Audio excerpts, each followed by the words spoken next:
I'd like to welcome you to the notice of a special meeting today at 6:30 p.m. Let the record reflect it's like 6:37. Notice is hereby given that that at the Colin Riley Rogers Village Development Board of Trustees will hold a special meeting at the New Village Hall, 14122 Chicago Road, on Monday, March 19th at 6:30 p.m. I'd like to call to order this meeting. Why don't we start with the roll call? Trustee Muhammad? Here. Trustee Stubbs? Here. Trustee House? Here. Trustee Denton? Present. Trustee Pearson? Present. Trustee Henyard? Okay, 5 members of the board are here. Village Attorney Murphy will not be here tonight. Has anyone heard from Trustee Henyard? She's not here. And our village engineer will not be present tonight. Okay, if everyone will stand for our Pledge of Allegiance. I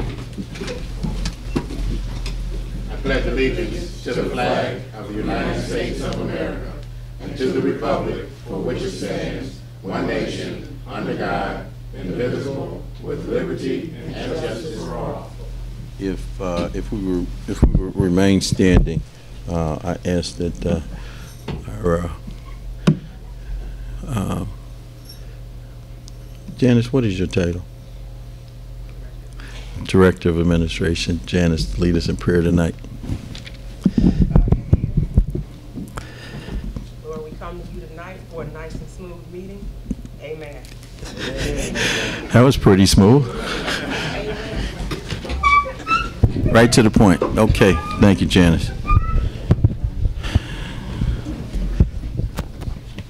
Okay. This special meeting is a meeting that we have to talk about new business, which is a resolution for community development block grant. You have anything else, Madam Clerk? No, sir. Okay. On this agenda, we have item A, resolution number 18R-004. Authorizing the execution of application for the 2018 Community Development Block Grant Program for this year. Okay, can I get a motion to, do we really need to discuss it? We need to vote on it? Need a motion and a second first. Okay, a motion to approve the authorization of the execution of the application for the 2018 Community Development Block Grant.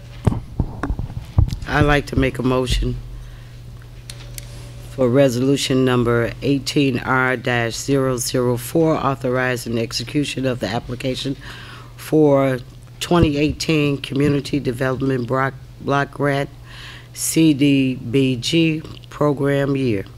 Second. Okay, it's been motioned to accept the authorization of execution of application resolution number 18R-004 for the 2018 Community Development Block Grant. Any discussion on this? No discussion. Roll Yes. call. Go ahead. I had questions, but our engineer is not here, so I don't know how we can get this answered if he's not here. No one is here to represent him? No. Because there are some blocks that are designated, and, well, I guess it's a moot point if he can't answer them. Disregard. Okay.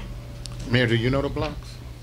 I don't. We really kind of left it up to the engineer. I know he picked out one block specific that was in front of Diekman School that. No, the blocks are illustrated. There are about a half a dozen, but it's in the email, the blocks that are designated, but. Oh, okay, he picked them up. Okay. It's about a half a dozen of them. No, there were 5. There were 5. Last year, our block grant was $200,000. I think we repaired 4 blocks. On this particular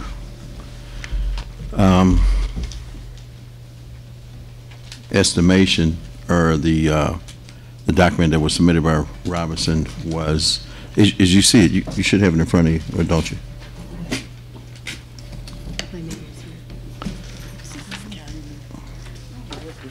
Trustees, if you have your copy, you see the illustration, the map, a few pages in, and then the illustrations of the streets. And then the next page, you see the breakout from Mr. Smith for the streets. Again, I stated I have all of that and I've seen it, but I have questions, and if he's not here, it's... Well, for those trustees who did not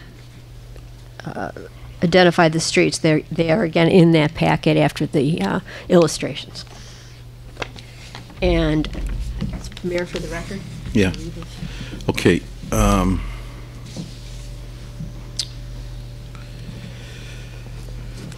For the record, it's calling for the resurfacing of 4 streets. Priorities: 158th Street from Greenwood to East End. Second one is Meadow Lane from 152nd to 153rd. Third is 157th Street from East End to Cornell. And the fourth is Dorchester Avenue from 147th Street to 152nd Street. I'm sorry, Mayor, what did you say about East End? What blocks of East End again? 157th Street. That's East-West Street from East End to Cornell.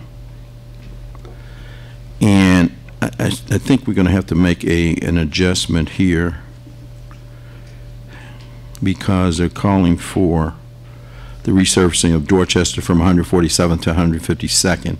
Now, that should be from Sibley to 152nd, because at Sibley there, it's actually 151st Street.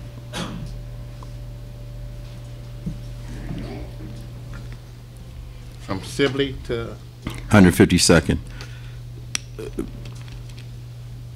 At times, Sibley is called 147th Street. In some areas, it is 147th Street, but that particular area, it's 151st to 152nd.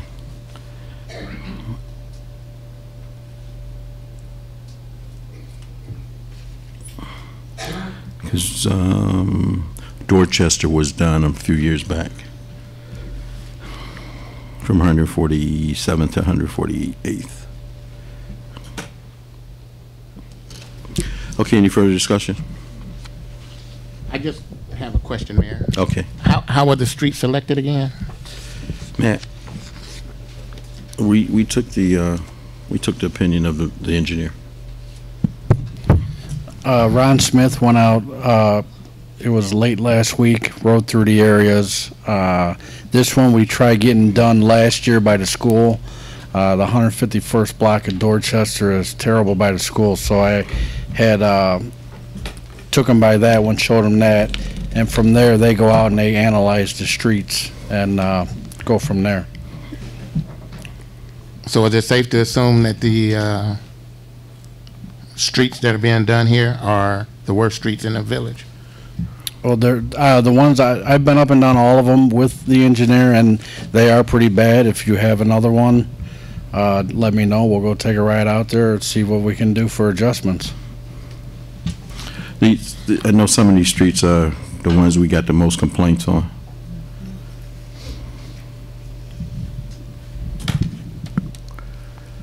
Any further? No further roll call. On the motion to approve Resolution 18R-004, Trustee Muhammad. Aye. Trustee Stubbs. Aye.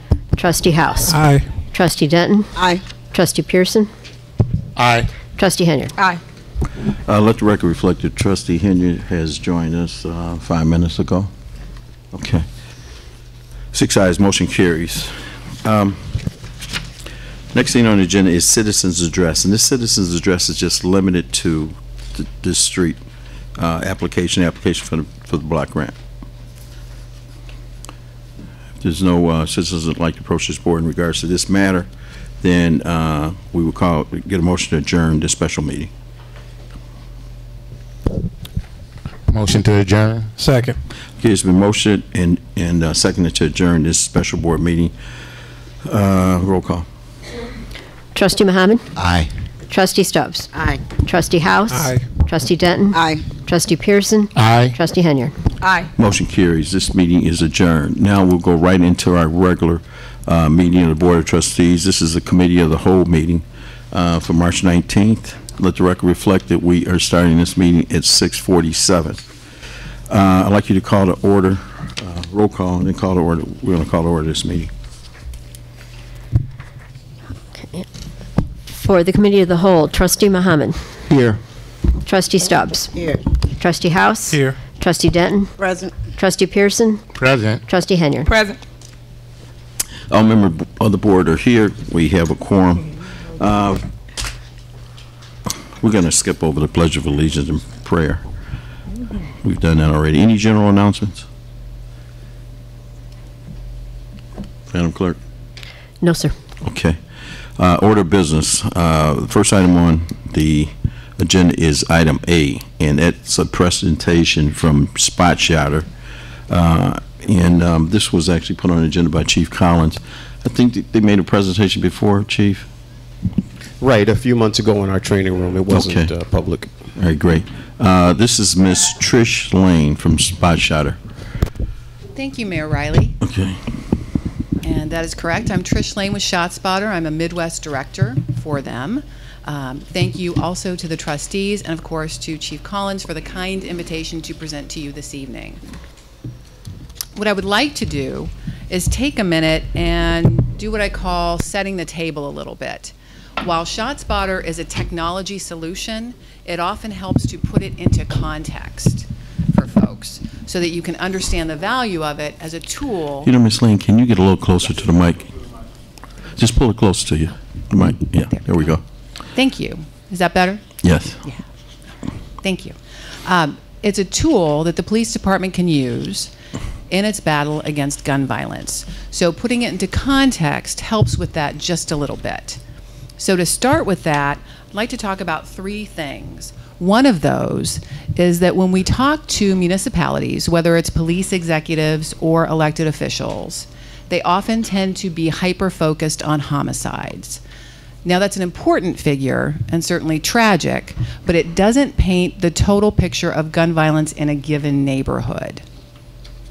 We like to encourage the municipalities that we deal with to look at non-fatal shootings as one of the metrics as to the depths of their gun violence problem.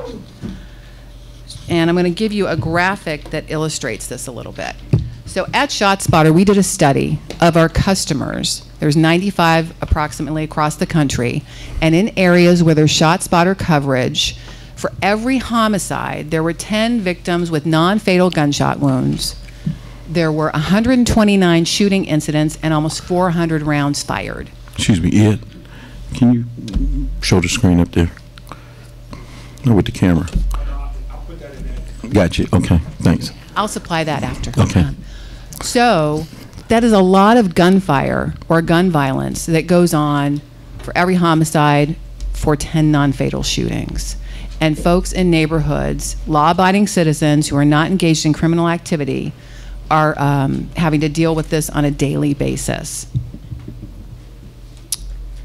The other thing that we like to talk with folks about is that it's really a handful of shooters in these neighborhoods that are responsible for the gun violence.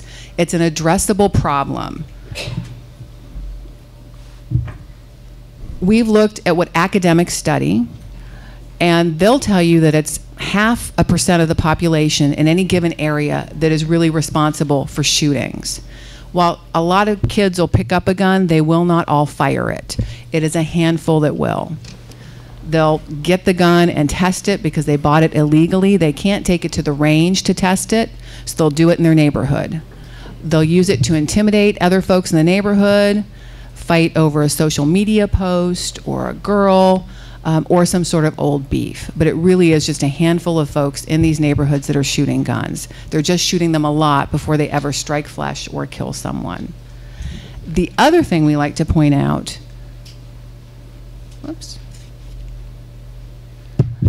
is that folks call 911 when there's gunfire less than 20% of the time. New York City did a study of their own, and they came up with 20%. The Brookings Institute did a study of Milwaukee and Washington, D.C., and they were in the low teens. Area clients of ours, like South Bend, Indiana, did a study when they implemented ShotSpotter. That figure was 11%.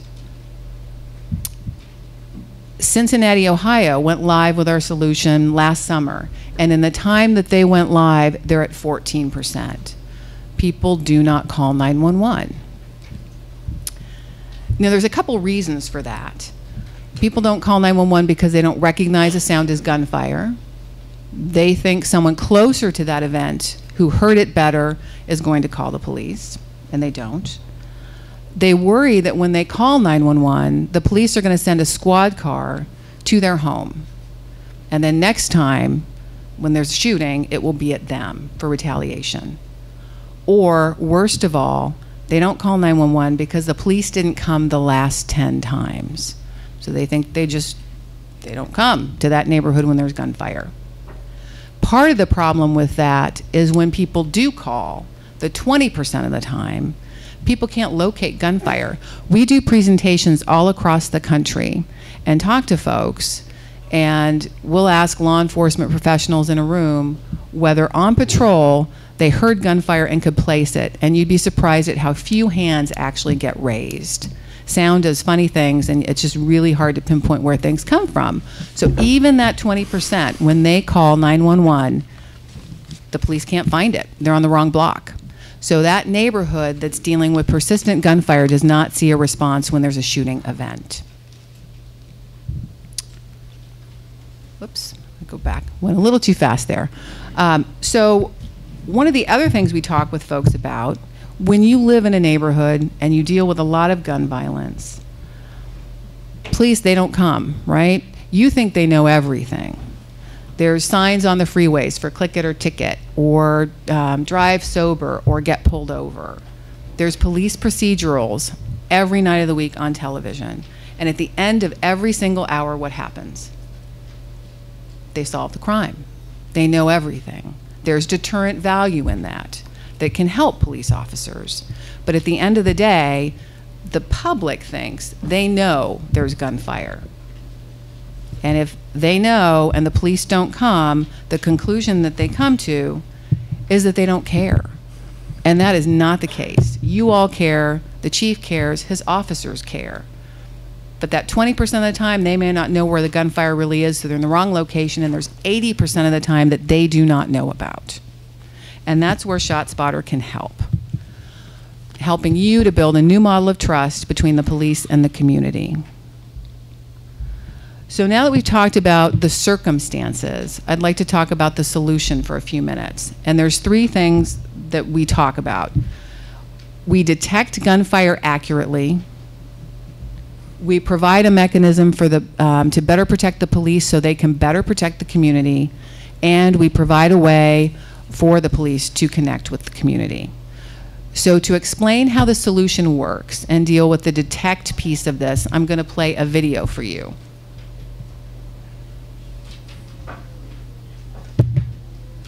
A gun is fired somewhere. So what happens now? In the past, there was a slim chance the shooting would be reported to police at all. Even when it was, it took precious time, and there was often confusion regarding the location of the shooting and other pertinent information. At least that's how things were. ShotSpotter has changed all that. By utilizing advanced technology, we have automated the process. We monitor gunfire activity 24/7 throughout the world.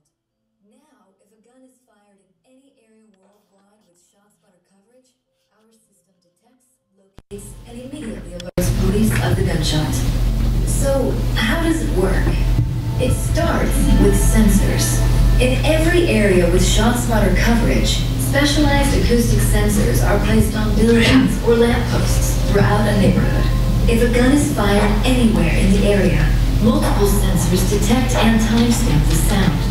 The precise location of the gunshot is determined based on the amount of time it takes for the sound of the gunshot to travel to each individual sensor, effectively triangulating the sound. The exact location of a detected gunshot is indicated by a dot on a map. That location is derived from a sophisticated set of algorithms using multilateration, time difference of arrival, and triangulation based on arrival calculations to generate map-based intersecting hyperbole. Fortunately, you don't have to worry about that. We do it all for you. Once an alert is generated, it is immediately sent to our IRC, or Incident Review Center, where trained acoustic experts then analyze each incident in mere seconds, determining if the sound is gunfire. SST acoustic analysts receive extensive training on reviewing and classifying gunfire by distinguishing gunshots from other impulsive sounds that are not gunshots. In addition, they are trained to obtain additional contextual information, such as multiple shooter alerts or full automatic weapons alerts that can prove to be essential tactical intelligence for law enforcement agencies responding to these crimes. The entire transaction takes place in just 30 to 45 seconds. With the real-time ShotSpotter alerts, police can immediately be dispatched to the scene. Utilizing the gunfire audio clip and tactical information, officers can approach an exact location quickly and safely to engage the shooter, interview witnesses, and collect key evidence at the crime scene. ShotSpotter has also launched a new mobile app for anytime access anywhere to gunfire alerts, providing law enforcement the flexibility to receive real-time alerts quickly and effectively without having to be tied to their patrol car or laptop. The ShotSpotter alert system is an invaluable tool in the area of crime fighting, helping make communities safer as well as reducing risk for police officers. So that's how we detect gunfire.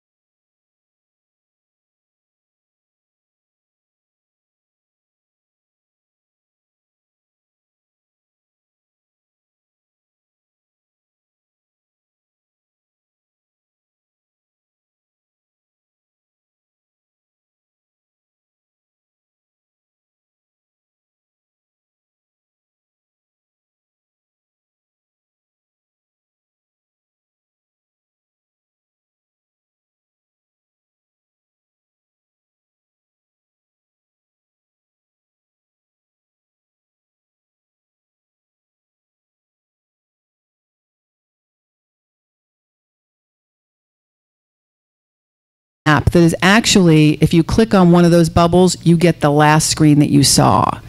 But the power in this display is that you can use it at community meetings to justify flooding an area with police resources. The chief can tell folks, I'm not there indiscriminately targeting people. I am there because that's where the gunfire is, and that's where I need to go to keep people safe. It's more data-driven policing. The other thing you can do with this map is use it with school officials to show them, all right, we've had some shootings in this area, what kids live here? Maybe we should reach out to them, pull them out of class, get them some trauma-informed care. So it gives you a pretty valuable tool in both of those cases to reach out to the community. Lastly, what it can do is instead of seeing nothing, if folks start to see this kind of response, a robust response from the Village of Dolton Police Department, crime scene tape, people collecting evidence, talking to witnesses, treating victims if need be, and then, as we recommend all our clients do, and certainly the most successful do, they ring the doorbells, houses 2 and 3 in every direction, and check on those residents. Even if it can't be that evening, they can certainly do it the next day and let them know, hey, we're checking on you. We know this is traumatic. We want to make sure you're okay. Do you want to talk to a police officer? They may or may not have any witness information, but just that outreach, that conversation that the chief would love to be having with all his citizens, it creates an opportunity for that. So that's how ShotSpotter can help change that narrative from the police don't care to the police are there. To close, I'd like to show you guys a quick video of some of the mayors from some of our customer cities talking about how ShotSpotter is used in their community.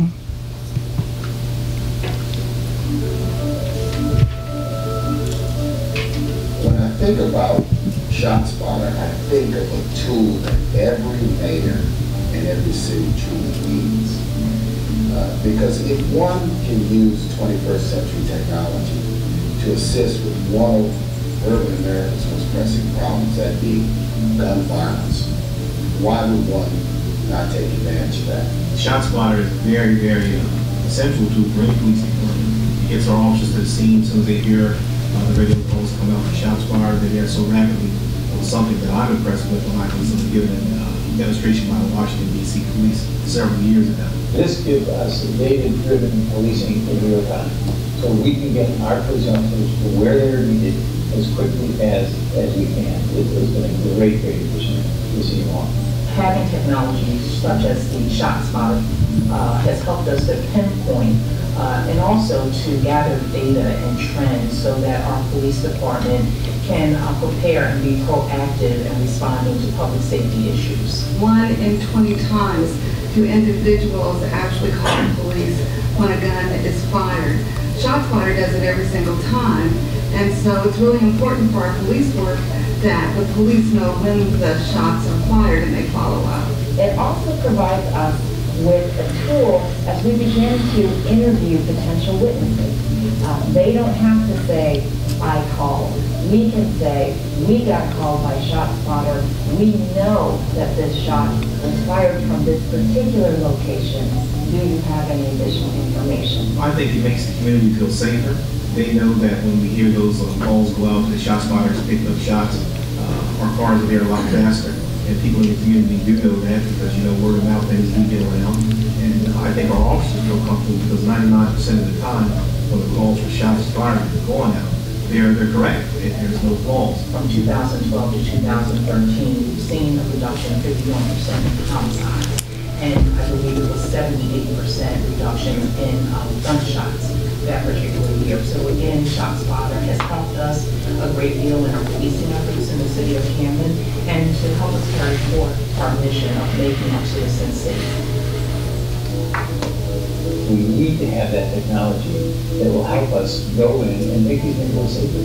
This is all about creating more safe neighborhoods in the city of Washington. And ShotSpotter has been a very, very, very effective tool to help us reach that goal. 2 weeks ago, someone was shot, unfortunately, in front of a supermarket, and the police got there immediately because of ShotSpotter. That man is alive today because of ShotSpotter. It has given us a neutral tool to engage in a safe conversation, and it has allowed us to be much more responsive to parts of the city that in the past have not always felt like they got adequate attention from our police department. Well, I do believe it builds trust, and it takes more than that, but I think when you start to invest in communities such as putting up ShotSpotter, cameras, and more officers going into the community, I think that's where your trust begins. Our community and our law enforcement officials are very happy with the ShotSpotter technology.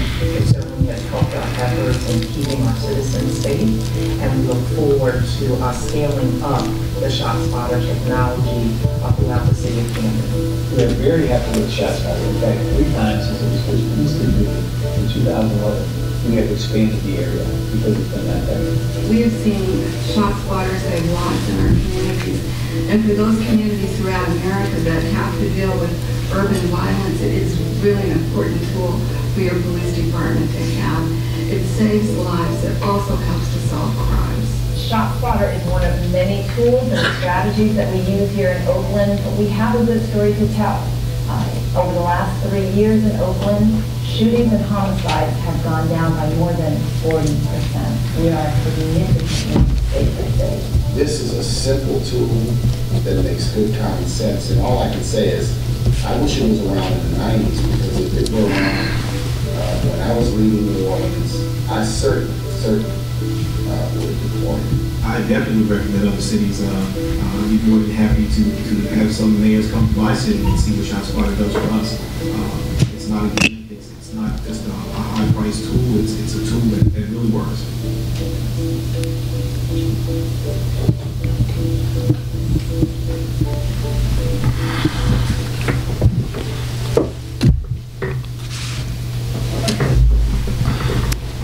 Thank you very much. Any questions? When did we have that previous presentation, Chief? A couple of years ago? It was over 6 months ago. I'm pretty sure it was, but I can't remember the exact month. My recent visit to Washington for the mayor's conference, I had talked to some of the mayors in regards to ShotSpotter. And I know we had Mr. Teachman here, I believe it was, that made... Yeah, Ron Teachman. That made the presentation before.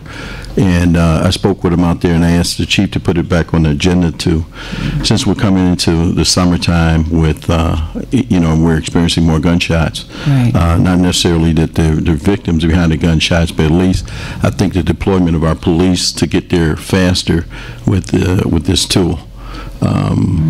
So that's why you're here. That's why I'm here. Yeah. I do have one question, though. Go ahead, Chief. Trish, some of the struggles that we have here are that also go on in the city of Chicago, and I know they deployed theirs just a little while ago. Can you speak to some of the successes that they've had? Yeah, I can. And actually, I'll also recommend, too, any of you that have an opportunity to go to Chicago and see what they're doing, they would be happy to host any and all of you. Right. They have been tremendous having law enforcement agencies come visit them. So the history on Chicago is, I believe they had ShotSpotter for a couple of years in 2 of the districts and weren't really doing anything with it. There were some changes in leadership, and they made a push, it was a year ago, in District 7 and District 11, Inglewood and Harrison. And they have had, in the time they brought ShotSpotter in District 7, a 46% reduction in gunfire. In District 11, it's over 30%. They weren't sure the exact number. And that's in a year, in a year's time. Right now we're live, I believe, in 9 districts, but when 8 districts were up, they had 22% reduction in those districts. And keep in mind, it is a combination of things. They have what they call strategic decision support centers in these districts. They're all kind of like their own little police departments. And they have ShotSpotter in these rooms. They have pod cameras. They have a predictive policing or analytics tool called HunchLab. And they are hitting it out of the park using all that technology and chasing down gun crime. Zero tolerance. Yeah. Okay, Ms. Lane, can I ask you a question? Sure. I know you and I talked before concerning, could you just let this board and the residents know the cost of this? Yes. And also the availability of grants? Of grant funding. And that type of thing. Yeah, thank you, Trustee Mohammed. I had meant to do that. I'm sure that's a question everyone has. ShotSpotter does a couple of things in terms of funding. We will talk to anyone at any point in time, whether it's a medical group, any sort of private employer, a foundation that might be willing to put money forth for a city or village's purchase of ShotSpotter. We also have a grant writer on our staff. She works for a firm in Washington, D.C. She's on Capitol Hill. She has worked with us for over 10 years. Her name is Amanda Wood, and she works with our customers on grant funding for their initial purchase, expansion, or subscription renewals of ShotSpotter. And she monitors that federal pipeline. She has actually turned us on to opportunities that we did not know existed with Homeland Security and HUD money. A lot of police departments think about Department of Justice funding. They don't realize that HUD and Homeland Security can be used for ShotSpotter. We're actually on the equipment list for them. So it's an allowable expense. And anyway, what Amanda will do is she will talk with you about what's available. She will review language, provide sample language, and work hand in hand with your grant writer to get a grant together, and then she'll follow it through the process. The real strength I see in her is because she's on Capitol Hill, she can socialize your grant with the right agencies so that when it comes up in the pile, they're already familiar with you and your program and your objectives. So now on to cost. ShotSpotter is a subscription-based service. So all those sensors you heard the video talk about, all the implementation, maintenance, and repair of those sensors is ShotSpotter's responsibility. All the city pays for, or the village in this case, is a subscription, which is $65,000 per year for ShotSpotter. That's tailored for our village. Yeah, it's We're for, Yeah, it's kind of, our pricing is pretty transparent. It's the same for everybody. The nuance here would be, we normally do a 3 square mile footprint minimum. It's got to be a contiguous 3 square miles as well. But given the size of the village, you're just over 4 square miles, 3 might be a bit much, so we might have to scale that back a little bit. But I can't imagine any situation where we would do less than 2. Okay, so what's the radius?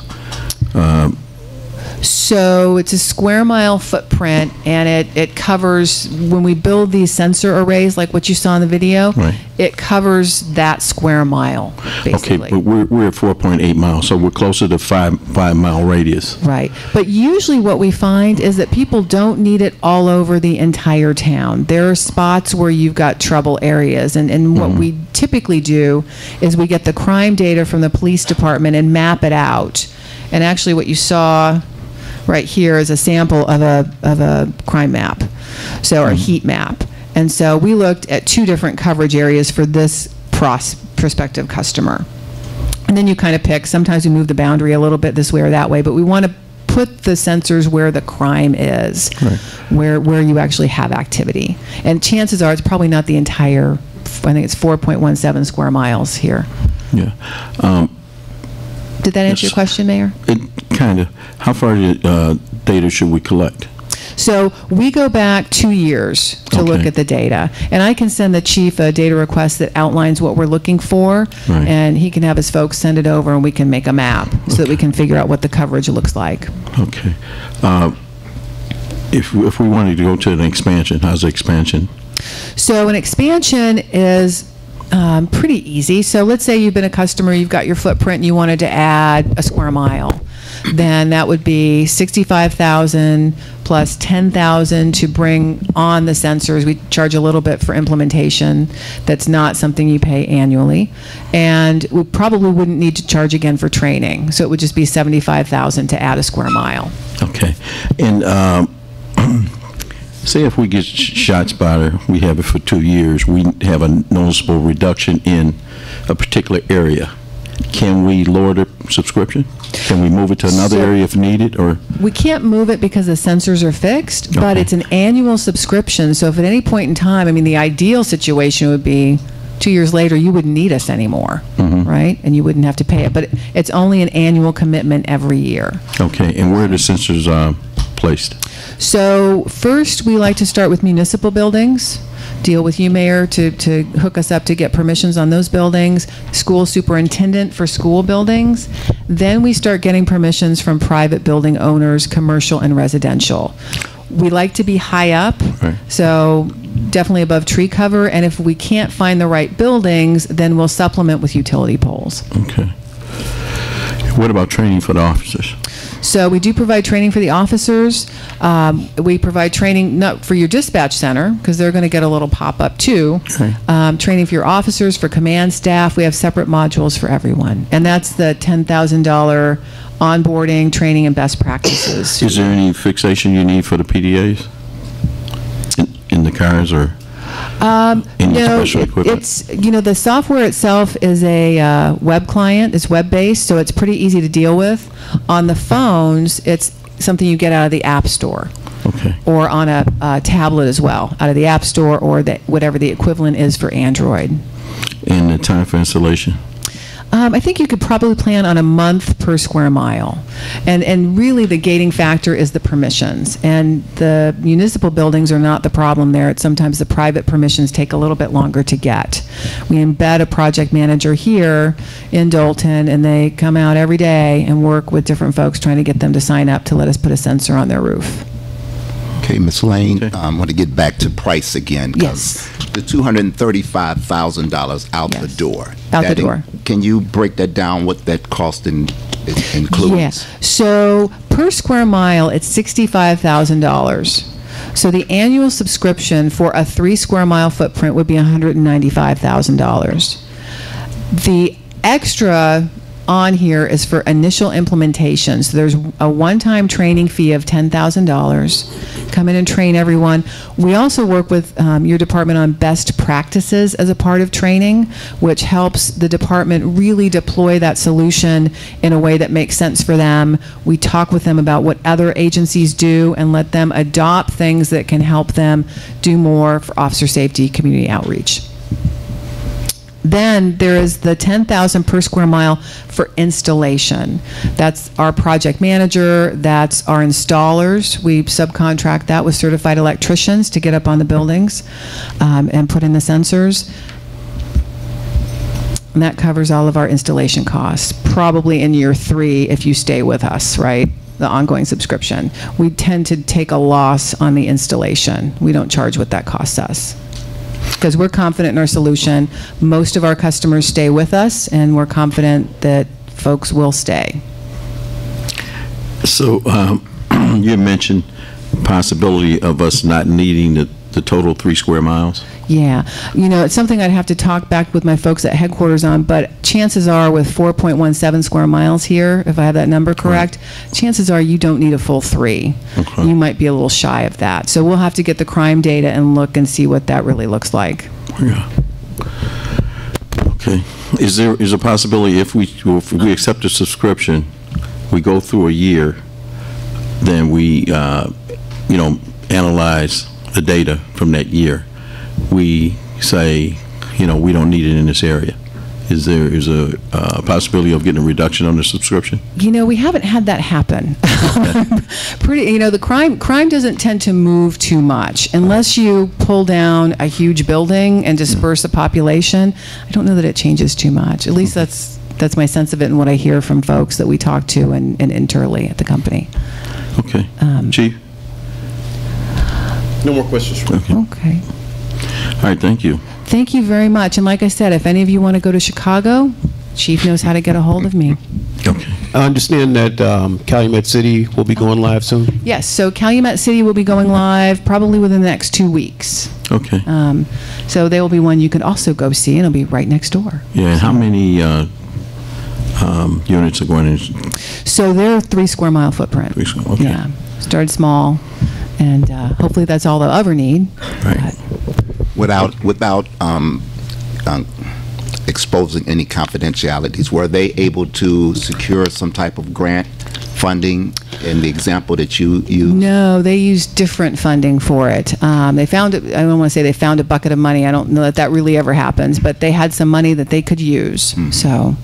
Okay, thank you. Yeah. Oh, you're welcome. And for your payments, is this an annual subscription? I mean, you pay it annually, or is it a monthly? How's it paid out? Paid annually. Yeah. Great question. I should have mentioned that. Well, if there's nothing else, thank you very much for your time, and I do hope to see you all again sometime. Great. Thank you. Thank you. Okay. Next thing on the agenda is item B, employee furlough days. This was put on the agenda by Trustee House. I just wanted to at least have it as a discussion point topic. Last year, roughly around July, we did implement employee furlough days, and about 3 months later, we rescinded the employee furlough days, but there were some employees that did take the initiative as a cost-saving strategy. Well, we implemented it as a cost-saving strategy, and it was later rescinded. There were some employees that took the initiative to get their employee furlough days out the way right up front, and as it was rescinded, it kind of worked to those employees' detriment. So it's roughly around $6,000 that I would be asking for my colleagues to consider that we reimburse those employees, because they do work hard. They took the initiative at the direction of the board, and I just wanted to open up a discussion to see if that's something that, as a board, we would be amenable to. Yes, sir. Thank you, Trustee House. As we talked earlier, I agree with you, and I agree with those employees, because we did do a little survey of some, and they prefer to have the cash in hand as opposed to vacation days or days off. So as a consensus vote, I would vote yes to pay the employees for those handful that took the furlough days. I agree to refund them their money back. Okay. I agree also, and also you had some trustees to contribute. You want your money back? Yes, I would like to have my money back.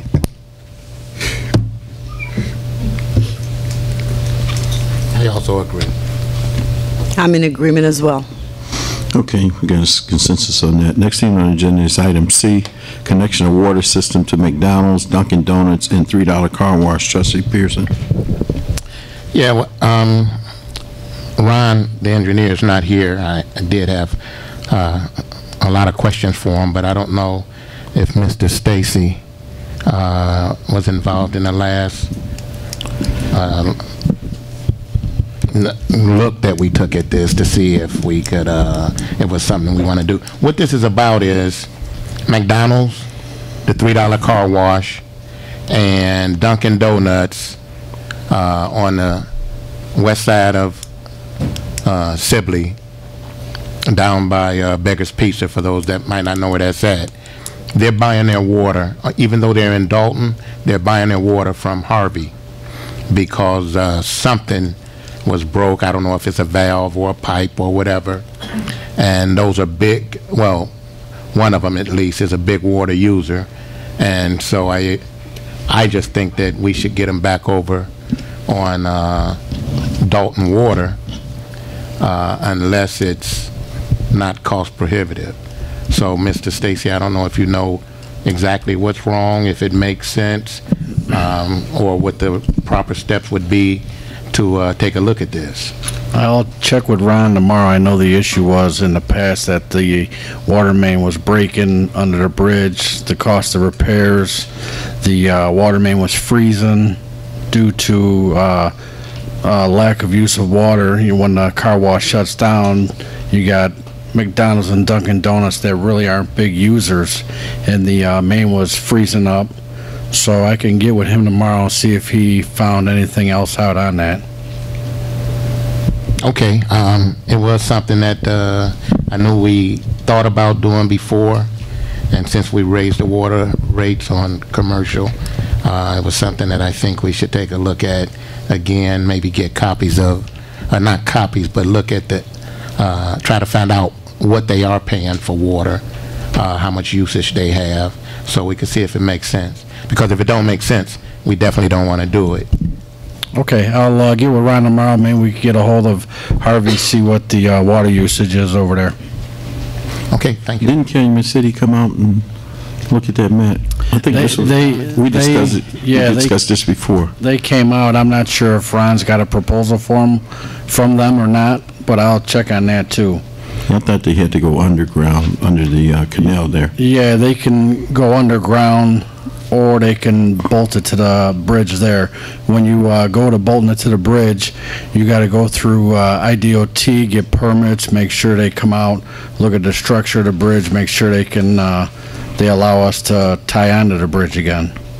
And I did speak with him last week, Mayor, and because I know he was involved before, and his recommendation was that we start with Matt Stacy and Ron to sort of look at it all over again, because he said that there was a lot of requirements from IDOT that you have to take a look at. So Ron would probably know about those. Right. Is the old club Premier, that's serviced by the same pipeline, isn't it? Yes, yes it is. Okay. Did they fix that water main break? They were out there on Thursday. Okay. I met Rufus from Harvey out there. Okay. Okay. Next thing on the agenda is item D, purchase of a new fire engine. Trustee Pearson, Chief Dyer. Well, I'm going to let Chief Dyer do this. We had a committee meeting a few weeks ago, and the board, board decided that we should take a look at, or that we should move forward with purchasing a demo fire engine. We were just concerned about the finances at the time. Since then, Yvonne has gotten on board with the purchase of the demo, so I'll let Chief Dyer or someone from the fire department explain what that's all about, or I don't know who's going to do that. I'm going to ask Lieutenant Cole to come up. He's going to explain the purchase of the new fire engine. It's a demo, and also the detriment of getting a fire engine, because we're down a couple of vehicles right now. So any questions, he'll elaborate. Good evening, trustees.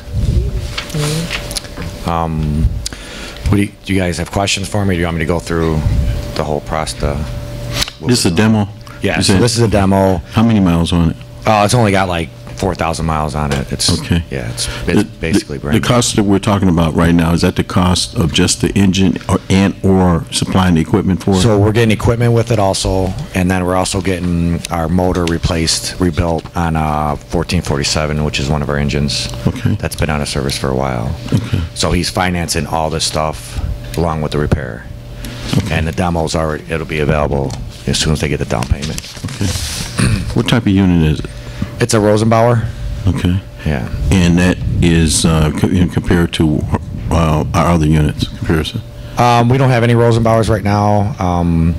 I know Chicago just purchased a bunch of Rosenbauers. Or their name's getting a lot bigger in the area and stuff. But it's a real well. It's just like a regular engine? Yeah.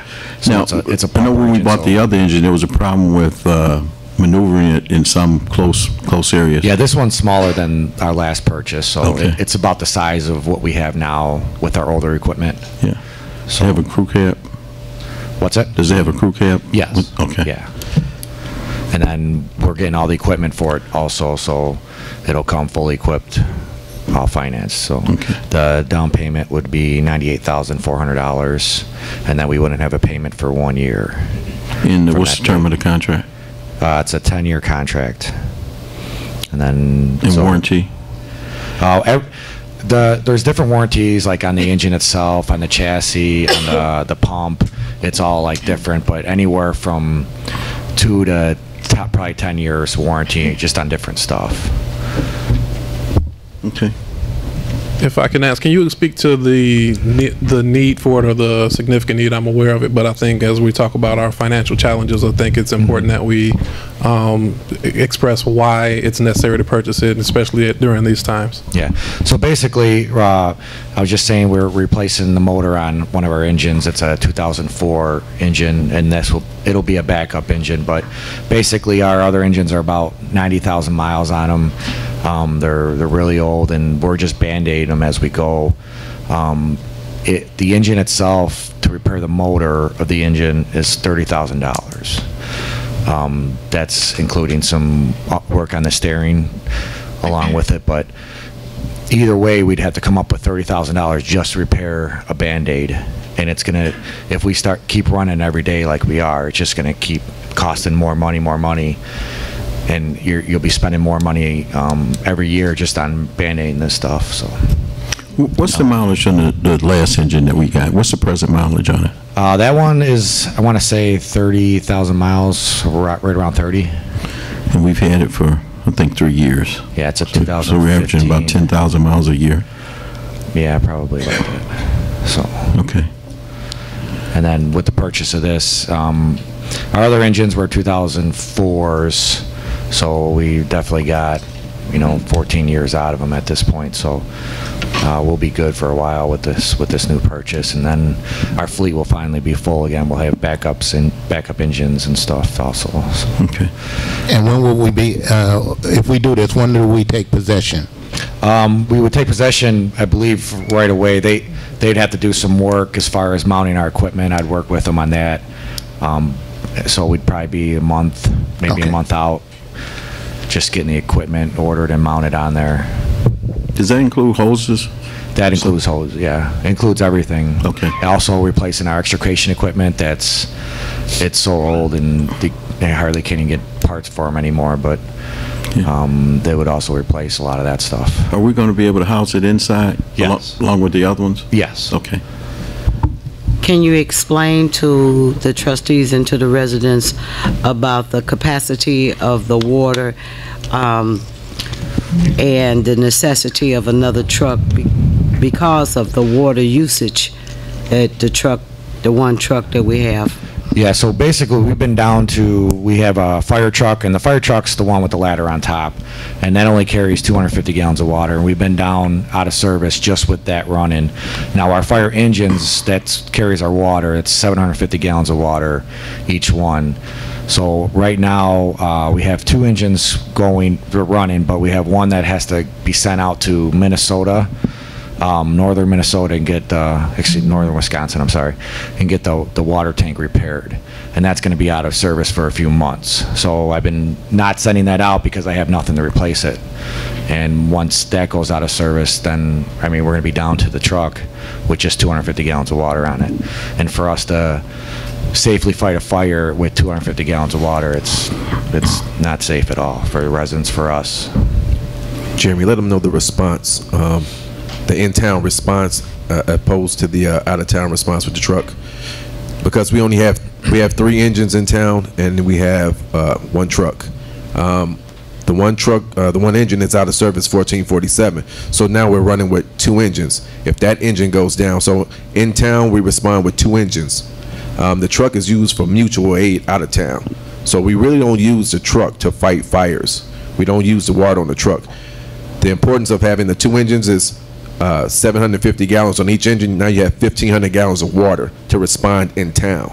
So that's the real importance. And if we lose another engine, then we'll be down to 1 engine and 1 truck. So buying this new engine will be beneficial to the town and the citizens and all. So Trustee Pearson, you want a consensus vote tonight? Yeah, I would like a consensus vote so that we could actually move forward with the down payment and getting the truck, because we've really been trying to get this done for, I don't know, a couple months now. 3 years. Yeah, 3 years dating back to Chief McCain's time. But yeah, we need to move forward, so I would like a consensus vote, and then Yvonne could move forward if with getting the checks sent out.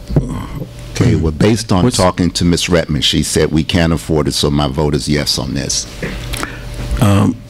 Actually, the funds for the down payment is coming from one of our bonds. So what's the exact cost of the engine?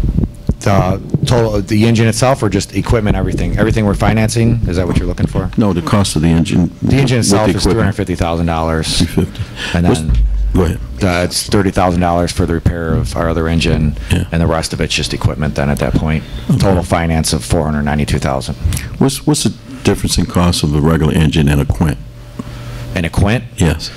Quint's probably going to be close to $1 million. I'd say somewhere in that area, 900. I believe we did price some out, and they were anywhere from 800,000 up. I think that might have 850,000 probably and up. And a Quint unit is a unit. It's a fire engine that actually has the ladder attached to it, which is a smaller version of our hook and ladder, right? It's a smaller version of the tower ladder. Yeah. So yeah, it's a combination, engine and truck. Okay. Next year's purchase. Sorry, I asked. No, if you want that one instead, we can. That's yeah. I'd like to have one. I mean, next year's purchase. Serves as a it serves as a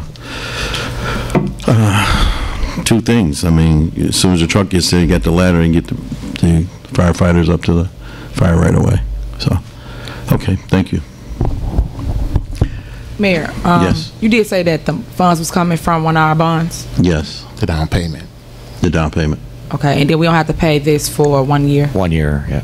And then what would the payment? And then the payments at that point after are that? $49,718.25. And that'll be one. You think this is It's annual payment. Correct. Then fixing the $30,000? Well, this includes fixing truck. the $30,000 engine, but it would be a backup engine at that point. That's what's great about it, because otherwise you just have to come up with $30,000 to Band-Aid an engine, and you're still not getting a new one.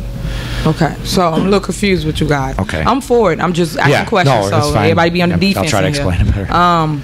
So you think we should fix the truck that you have and purchase a new truck? Correct. So now you have 2 trucks. Right, but one would just be a backup engine because it's 2004. So why would we make more debt of $350,000 if we're fixing the problem by paying the $30,000 for the truck? Well, even brand new stuff breaks. Just like if you bought a brand new car, it's got to go in for service. It's going to break down still, and what we put the stuff under, fires. So you don't think we should wait on purchasing a new truck since we're fixing the old truck and then see where our finances are, then purchase The problem is, when we fix the other truck and we keep running it the way we are, we're going to keep spending more and more money on it just to Band-Aid it.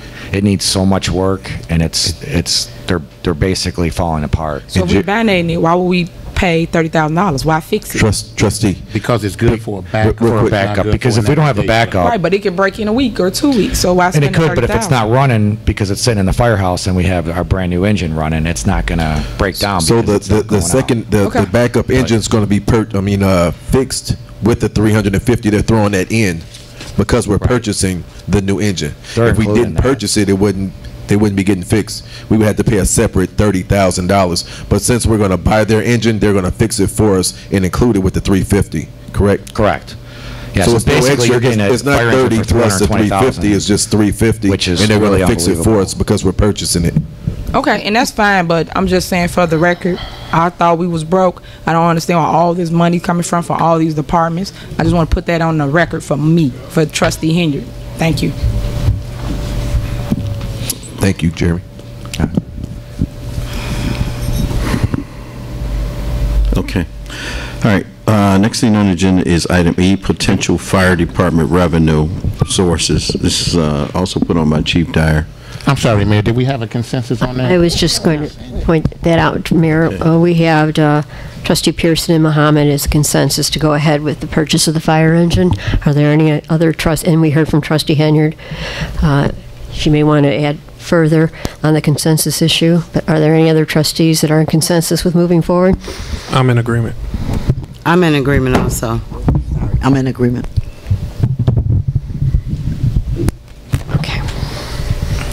You ready? Okay. Item E, potential fire department revenue sources. Chief Dyer. I'm going to ask Engineer McCain to come up. He's going to present some stuff to you guys.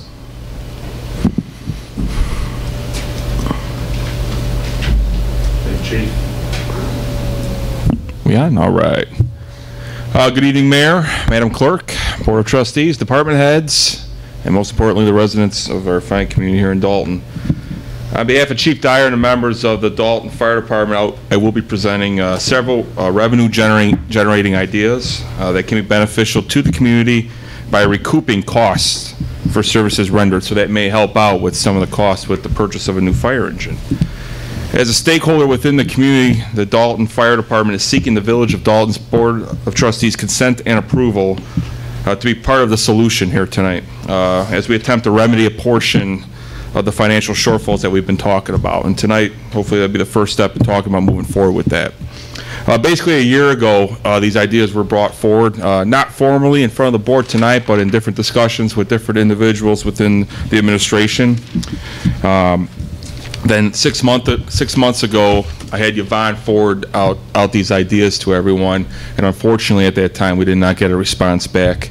Basically, the fire department, not only are we here to protect the residents of the community, we're also seeking to service the community the same way as the police department, also and to bring in revenue, which we have that opportunity to with different avenues in doing so. One of them that we talked about in the past, and hopefully you had a chance to read through the synopsises from last year. If not, I will forward them again if you guys agree with them tonight. But the first one would be generating a revenue idea through the execution of a contract with Fire Recovery USA. Basically, we have an ordinance put in place back in 2013 in regards to that, where we bill for services rendered. We want to recoup costs through the insurance. And basically, the Fire Recovery would have the opportunity to bring in, and this is through their forecasting from a company a couple years ago, of $144,000. So basically, we're going out for the auto accidents, we're going out for rubbish fire, CO calls, any hazardous materials incident, and we would bill then the property owner as far as for the services rendered. So that would have a potential of $144,000, which we obviously are desperately needing at this time. The second one is in regards to the Fire Prevention Code, make an amendment to that ordinance. That's 15-048. Currently, we bill $100 for each commercial fire inspection, okay?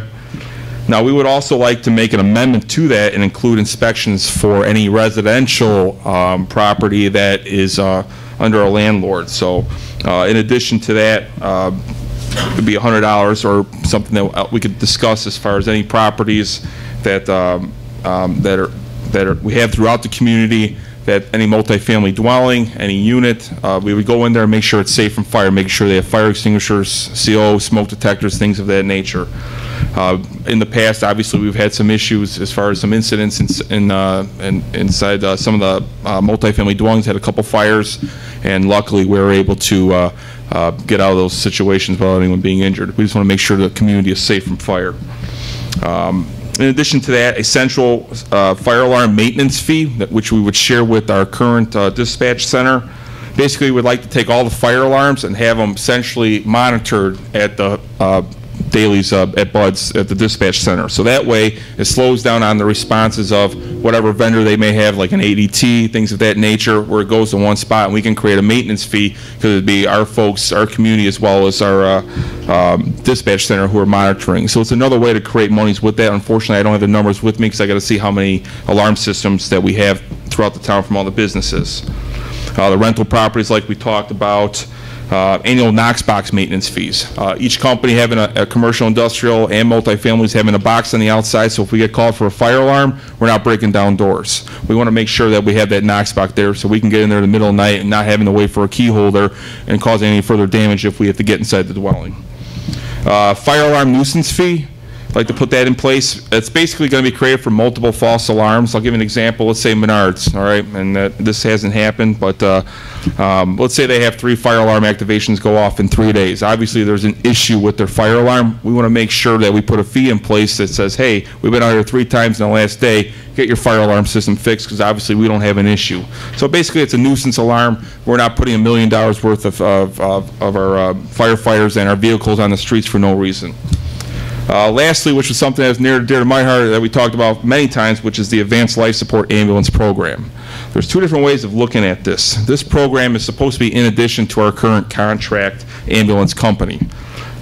Basically, our contract with BUD/S, they are supposed to staff 2 ambulances a day. I'm not taking that away. I want to do it in addition to it because I believe that our call volume and severely needs a 3rd ambulance to be available. And I believe that our firefighters should be able to do this as we recoup some of the costs for services rendered. Now, this is billing, all right? This is billing that's already being done anyway, so it's nothing in addition to that's not already being done. And basically, if we staffed 1 ambulance, we would bring in approximately, and this is a range based on what's being billed and what's forecasted from multiple billing companies, $283,000 to $415,000. That was based on 1,341 medical runs being ran by our ambulance. So there is potential to recoup some of the costs that are already being put out there anyways by the ambulance company. So it's nothing in addition to. Now, another way we can do this is, another option is to create revenue with the ambulance program would be the inception of the emergency medical tax. An example of this, and this is something outside the box, would be adding $3 per month to a water bill or $9 per billing cycle to create approximately $288,000 of income towards enhancing emergency medical services for the community. This option would eliminate the billing for each response for Dalton residents. So basically, there's different options out there. I just want to bring it in front of everyone today formally, and something that I believe we need to move forward with as the fire department could also help remedy some of the financial solutions in the community. Any questions? Yes, sir. Go ahead, sir. Couple for you. Emergency medical tax that you would add to the water to get that to recoup $288,000. How much on my water bill would I see added? And of course, it would show that that's what that fee was going for. $3 a month or $9 a cycle if you do it every quarter. Yeah. And on the 9 per quarter. Hold on one second. And this one for the advanced life support. You said billing is done already. If we were to add an ambulance, who actually would do the billing? The billing, we would join up with a billing company, and that's where I got the numbers from. We're from 2 different companies that forecasted it for us. And I think we've talked about this on numerous occasions. You did a cost comparison analysis between South Holland and who else? It was Calumet Park. Cal Park. Yes. And their numbers are close to this, even though Cal Park is smaller than us. Yeah, Cal Park, based on their calls, was 269,573. We're going back to 2015, and South Holland was 739,502, and that was in 2015 numbers. Obviously, I'd have to update that, but like again, we did this a year ago. but those were the numbers for those both communities, and I feel that we would fall right in the middle of that. But we have more calls than South Holland. Correct, but we would only have, at this time, the funding to only staff one ambulance also, where they have multiple ambulances staffed. How many do they have? They have 2 that staff daily, and they have a 3rd one that can come up if necessary. And Cal Park has 1 that's staffed daily and a 2nd one that can come up if necessary also. Yes, sir. I have a question for you. Yes, trustee. With the ambulance that we have now, Yes. is it staffed with equipment No. at the present? No, ma'am. Do you have a price on how much that would cost us in order to do that? Yeah, we have preliminary numbers that do need to be upgraded, but it'd be, as far as, not only do we have to get a 2nd ambulance, because you do need to have 2, because we have to follow all the rules and regulations within IDPH, but basic equipment on there would be in the ballpark of $50,000, give or take. And those were some things that were put in previous fiscal year budgets, but never made it to through the cutting room floor. Okay, thank you. Oh, one more question. Yes, trustee. The information that you have in front of yourself, Yes. is it possible we can get a copy of it? Absolutely. I will forward it to everyone. That way you guys get a chance to digest it, and have any more questions, you can contact the fire chief or myself. Thank you. Yes. What would it take to staff an ambulance? You would need a minimum of 2 people per day if you staffed 1. So you need 2 people per day? Yes. Okay, that's a 24-hour shift. Correct. And if we utilize the one that we have, could we adequately supply those services to our resident, or would we need a backup like dailies? We would need a 2nd ambulance. Okay. Yes, sir. Can we implement one and then use dailies as a backup? This would be in addition to still keeping dailies as well. The one? Yes. Basically, our town, based on our call volume, we would need 3 staffed ambulances per day. Okay. Unfortunately, at this time, we can't do that. We still would need the contract services over a period of time until we created so much funding where, if the village chose to, phase it out, if not, keep the partnership. But having 1 ambulance staffed is necessary. Okay. If we got 2 ambulances and had the manpower, how much would that actually, how much service could we actually provide, whereas not being able to utilize dailies? Statistically, we have to run the numbers and see where we're at with that, because there will be times we're a very busy town, and sometimes we get hit with 3 or 4 calls in progress, or we're tied up with a fire. So it would have to be something that needs to be analytically taken care of through the numbers, discussed administratively, contractually with the union, and things of that nature. So it's something that doesn't happen overnight, but it would be very beneficial for the community to have 2 ambulances or even 3 staffed. Unfortunately, finance would probably only allow 1 at this time. Now, if we implement the ambulance service, would that alleviate our fire engines going out? It would reduce it for certain calls based on NFPA 1710 standards. Yeah. There's your garden variety, your stub toe call, or your individuals that need an ambulance for psychological responses. Those are calls typically that the ambulance could handle on their own. Okay. But chest pain, shortness of breath, any trauma would still need a fire engine response, just for the fact of manpower on the scene. But it could significantly reduce the mileage and the hours on our engines. Yes, sir. If we were to staff 2 ambulances. Yes, sir. Okay. Any other questions? In comparison to cost. Yes, sir. The cost of the manpower versus the cost of the reduction of the uses of the engines. That would be something Jeremy and myself would have to work with the administration on, figuring out that actual number. But to make this a successful program, and I don't want to speak ahead of myself, but I'm sure the fire chief during the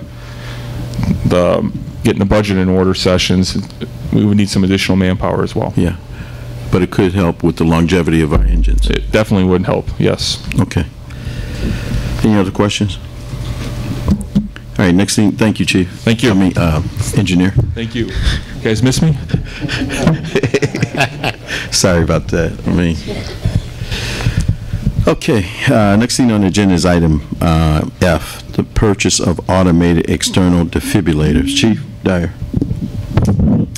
This isn't necessarily for the fire department, it's for the village, and Deputy Chief Rush is going to present this We want to buy 4 AEDs for the village, one at each building, one here at the village, one at the police department, one at Public Works, and one at Station 1, our firehouse. So he's going to give a presentation on the AEDs. 4, okay. And the ones that are being, that will be placed at the buildings, who would actually use those? The fire department when they get here? The ones that, the defibrillators that are going to be placed in each of these buildings?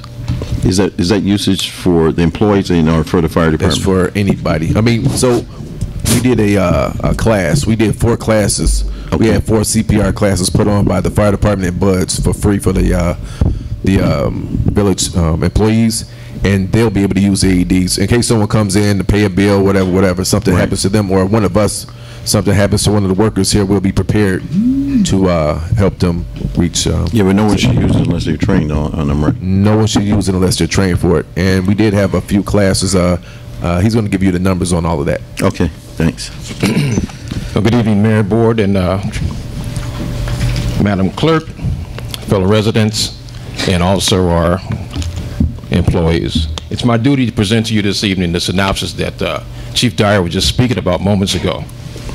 And what we'd like to do is the Dalton Fire Department EMS Division is seeking to purchase 4 AEDs, that's automatic external defibrillators, to enhance early intervention for cardiac events within the village managed facilities. That's Public Works, the Police Department, Dalton Village Hall, and also Dalton Fire Station number 1.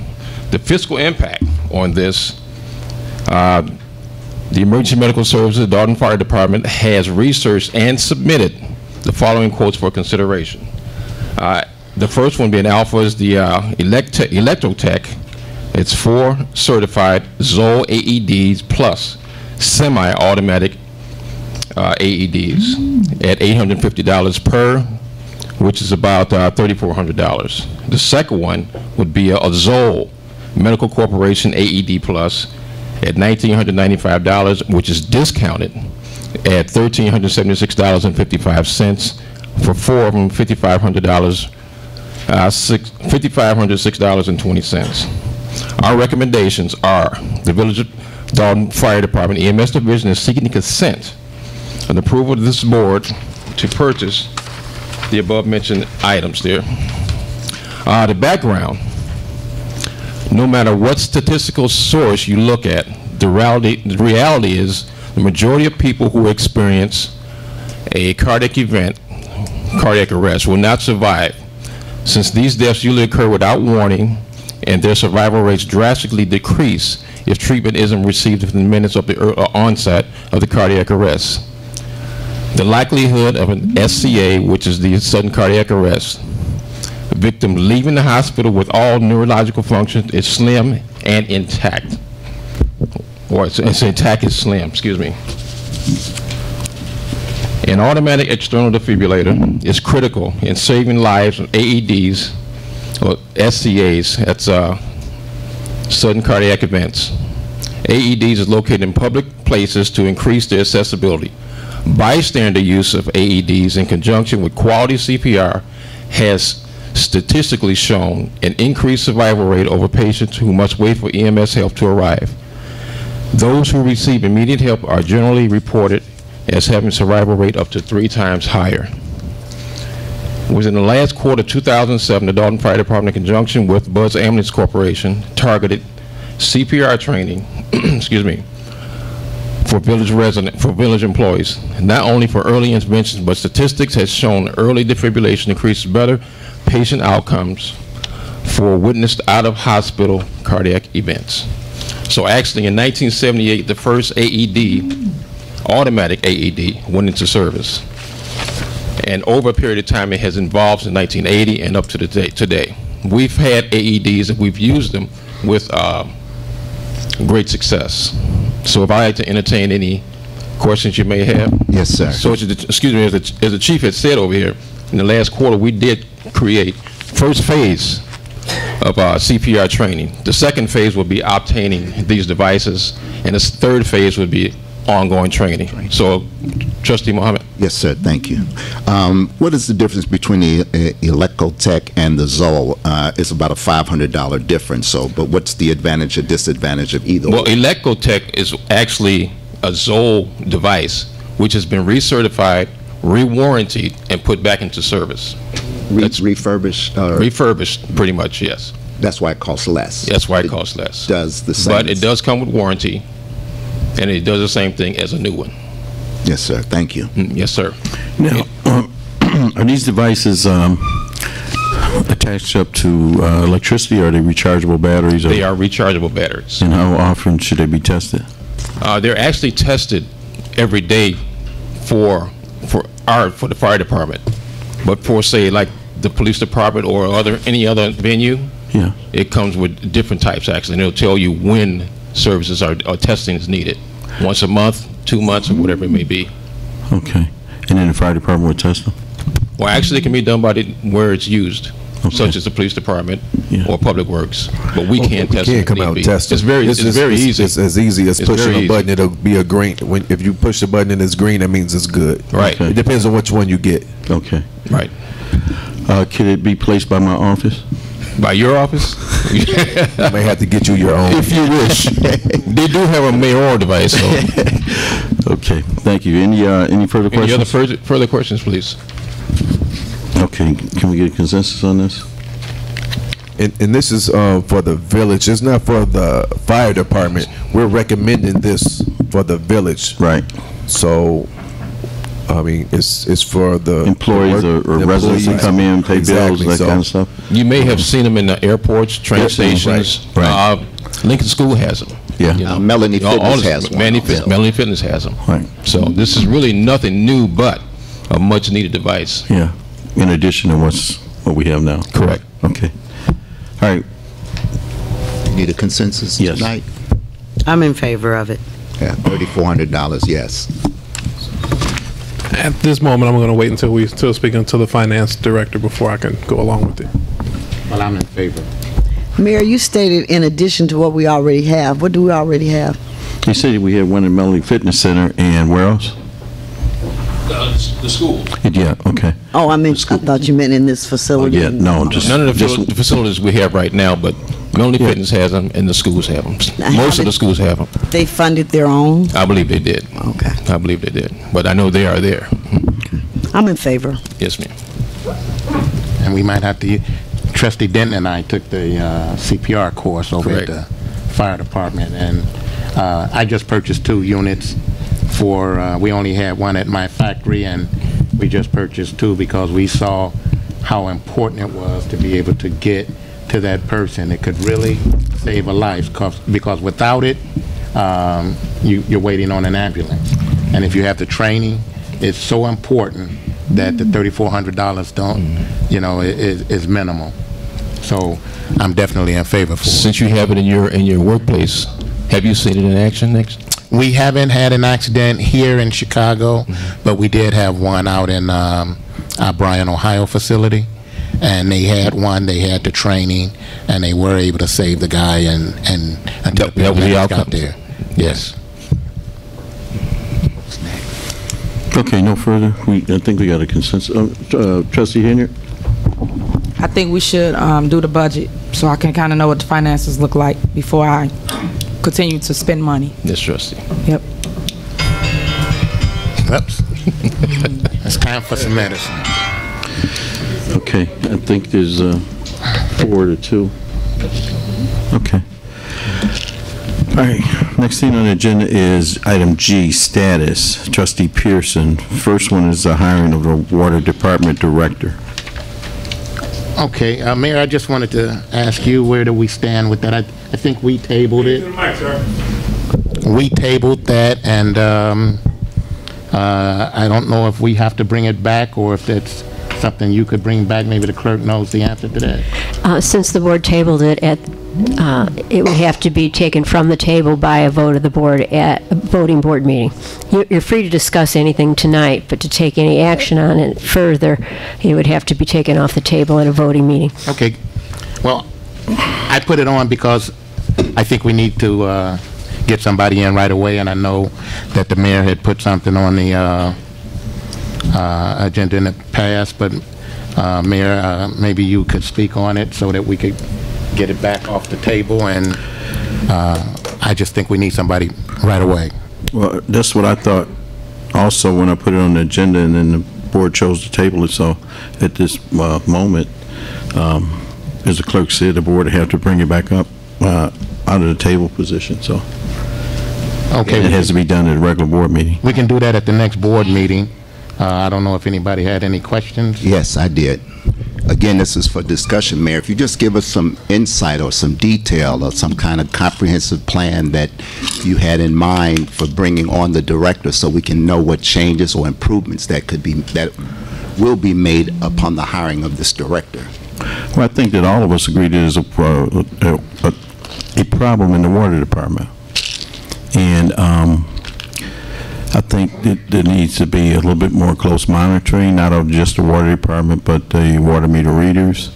And I think someone should, I think the employees that are in the water department right now are so overwhelmed that any addition that we add there would assist with a lot of the complaints that we get and the accuracy that we do with the things that we process in the water department.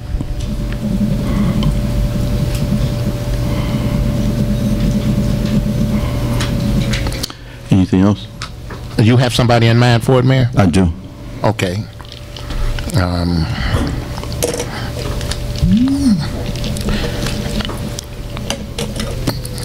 Can you tell us a little bit about him? I think we can go into that once it's brought out of the table position, put back on the agenda. Okay. The next item was hiring of a village administrator. Can you tell us where we are with that one? Well, same thing. You know, when other village administrator left, I thought that we needed a village administrator. One of the trustees here said that Janice Johnson, our finance director, was doing a yeoman's job in doing that. They don't handle total day-to-day things that a village administrator would do. So here again, we're left without hiring one. But I thought we were moving forward with looking, and we put an ad out on a couple sites. We put an ad out for a village administrator, but then it was brought to the attention that they thought that Janice Johnson and our finance person was doing the job. So before. No. There was no reason to, entice people to come here and waste their time if the board thought that they were doing the job that was needed for the village administrator. Let me make a correction, since that was directed toward me, about my mentioning, and again, I'll say it again, that they are doing a great job, the two persons I named. We need to know the status, Mayor, of where we're at with the hiring of a village administrator. There have been applications that's come forward to the Human Resource Department and resumes that have been forwarded to your office. We'd like to know what is the status of hiring a village administrator for the village of Dalton.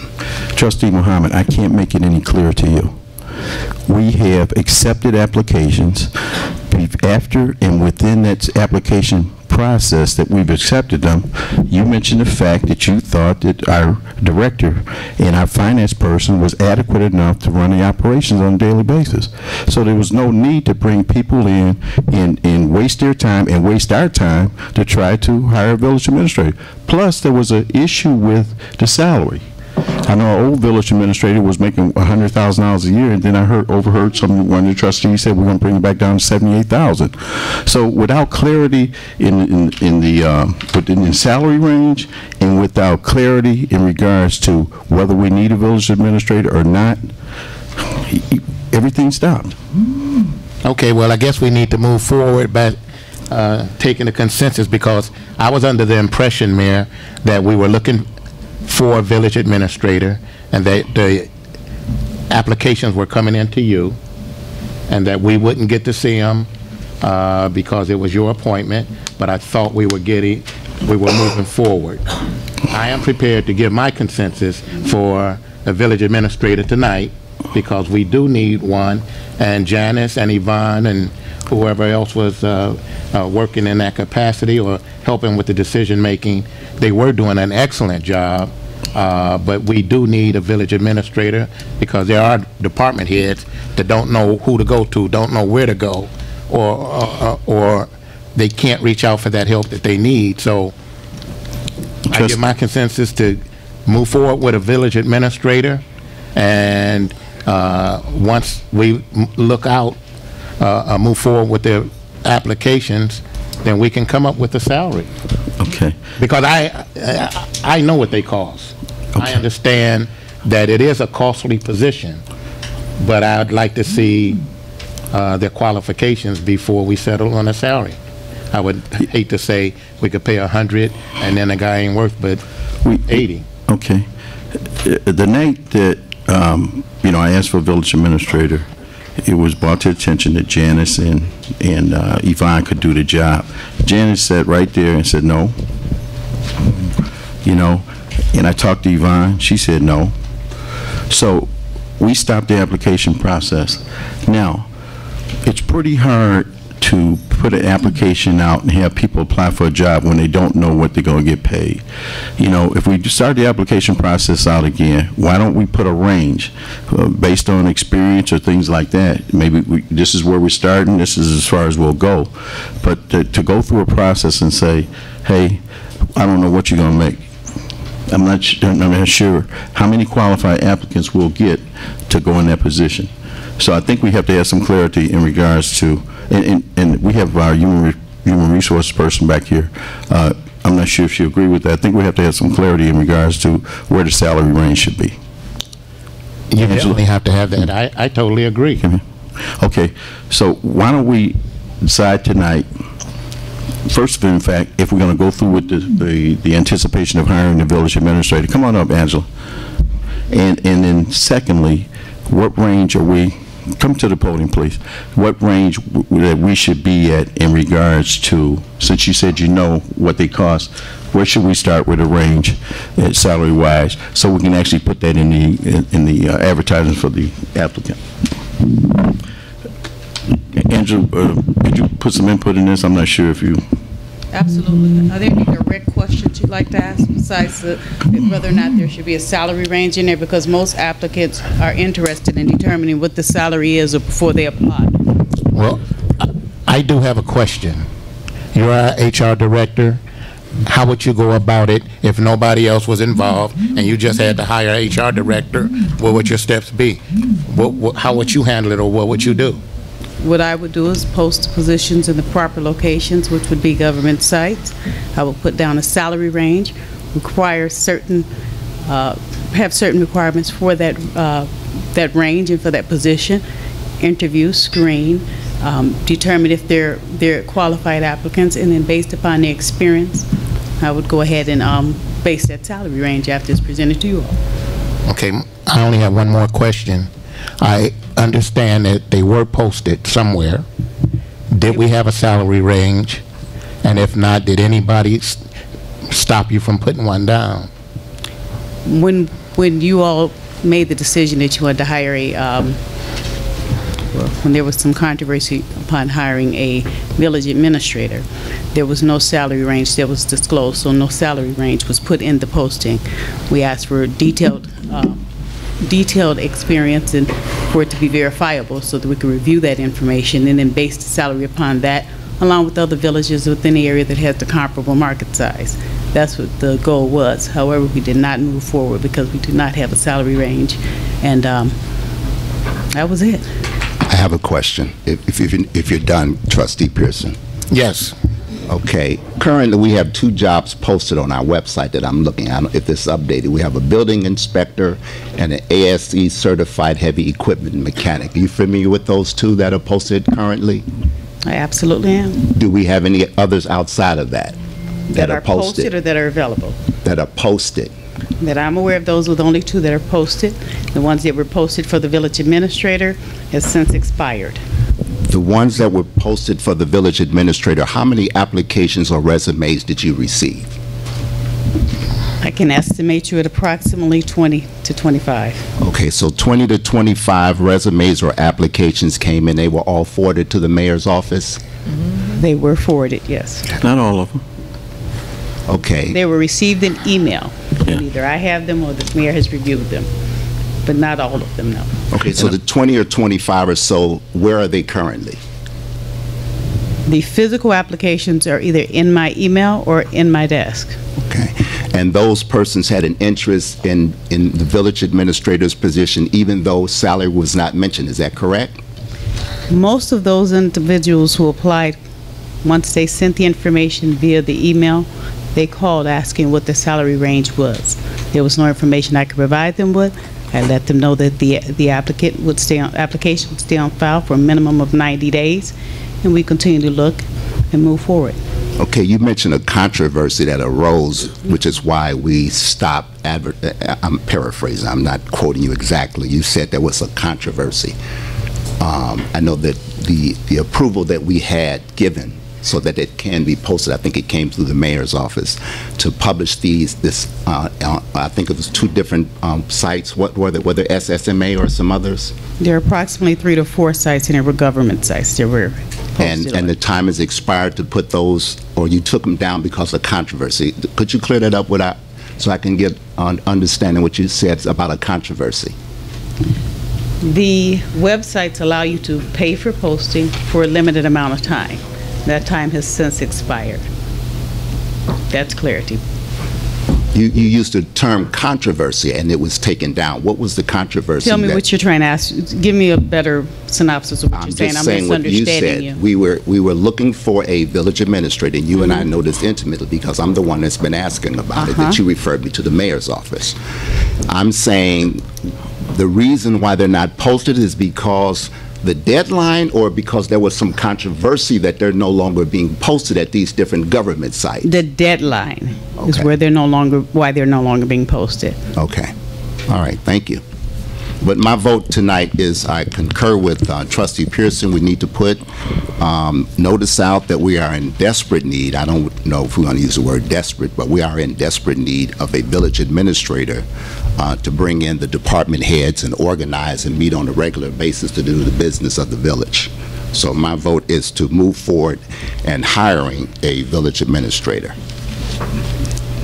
I have a question, and I don't know if you can answer the question. I really need to ask Trustee House and Trustee Muhammad, in searching for a village administrator, did you all get a chance to discuss that with Yvonne to see could we afford one? I have not discussed it with Yvonne at this time. So I think that we desperately need a village administrator, but also I think that we need to talk with Yvonne and see, do we have the monies to pay a village administrator with at this time? I do have a comment on that, because I understand where you're coming from with that, trustee, but I truly believe we cannot continue without a village administrator, because I think it does more damage than it does good to save the money. I mean, even if we couldn't afford it, I think the turmoil that could happen behind not having a village administrator any longer could be horrific. So I think we would have to look at doing other things in the community, in the village here, to be able to afford a village administrator. Because as I said, day to day, department heads do not know who to go to in certain situations, and that could be a bad thing for this village. I totally agree with you. I'm not disagreeing with you. I would just like to ask Yvonne about the monies.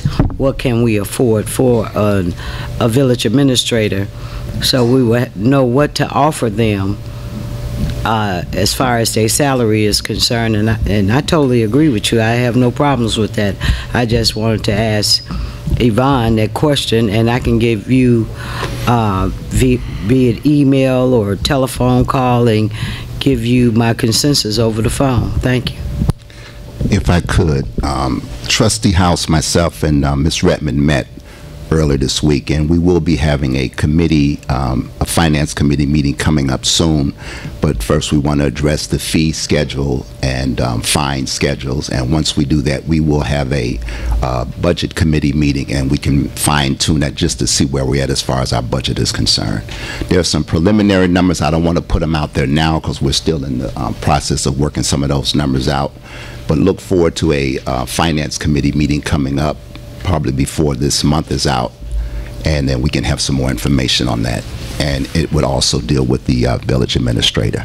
Thank you. I would suggest before we put any ads out for village administrator to come up with some type of pay scale, where we're going to start, where we're going to end, based upon experience, or otherwise, like she said, Angela said, Ms. Blacher said that after she received a lot of the applicants, they called and wanted to know where the salary range was. So I think we should take that in consideration before we put the application process back in place. Go ahead. I just got a statement. Go ahead. Are we doing a budget soon so we don't have to go back and forth? That way we can budget for whatever the salary will be. We probably will be starting budget. It's April. Okay, I think we should do that because everybody's spending money tonight, and we should actually sit down and talk as a board, as a whole, get on one accord with the money and how to spend the money. Because right now, everybody got different opinions of how to spend it. So I just think we should schedule a budget meeting. That way we can allocate money for the administrator, for whatever else people want or need. You know, I think that's a good idea.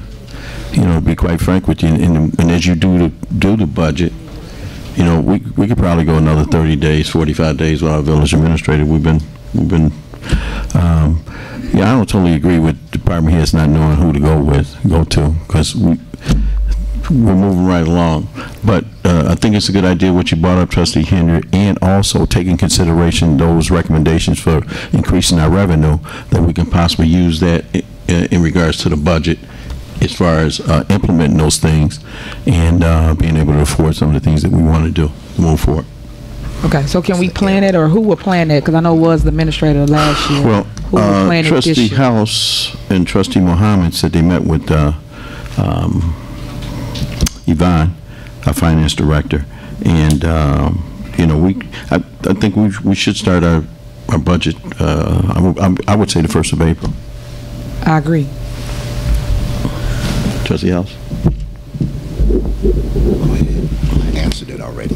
Yeah, well, as Trustee Muhammad mentioned, we are scheduling a budget hearing meeting, so that should be coming within the week. Separate from that, we also want to look at making sure that we do have a plan A and a plan B for in the event that we can afford a village administrator, then what the salary range will be. In the event that we cannot, we need to have a proposal or a plan for what we'll do. Okay. All right. Next thing on the agenda is village attorney. There must have been an error, because that is not something I thought I sent to the clerk. If it is, I had no intention to send village administrator. I'm sorry, village attorney. Okay, that's all on the agenda. Next thing on the agenda is citizens address. Well, you know, I'd like to make a couple announcements prior to citizens address.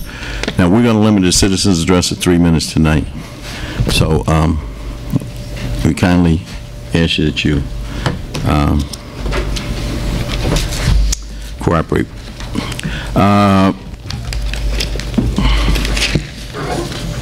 Shad, you want to read these?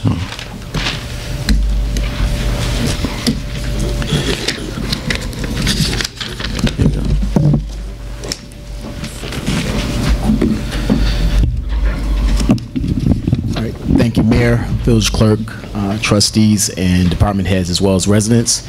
Just have a couple of things to mention quickly.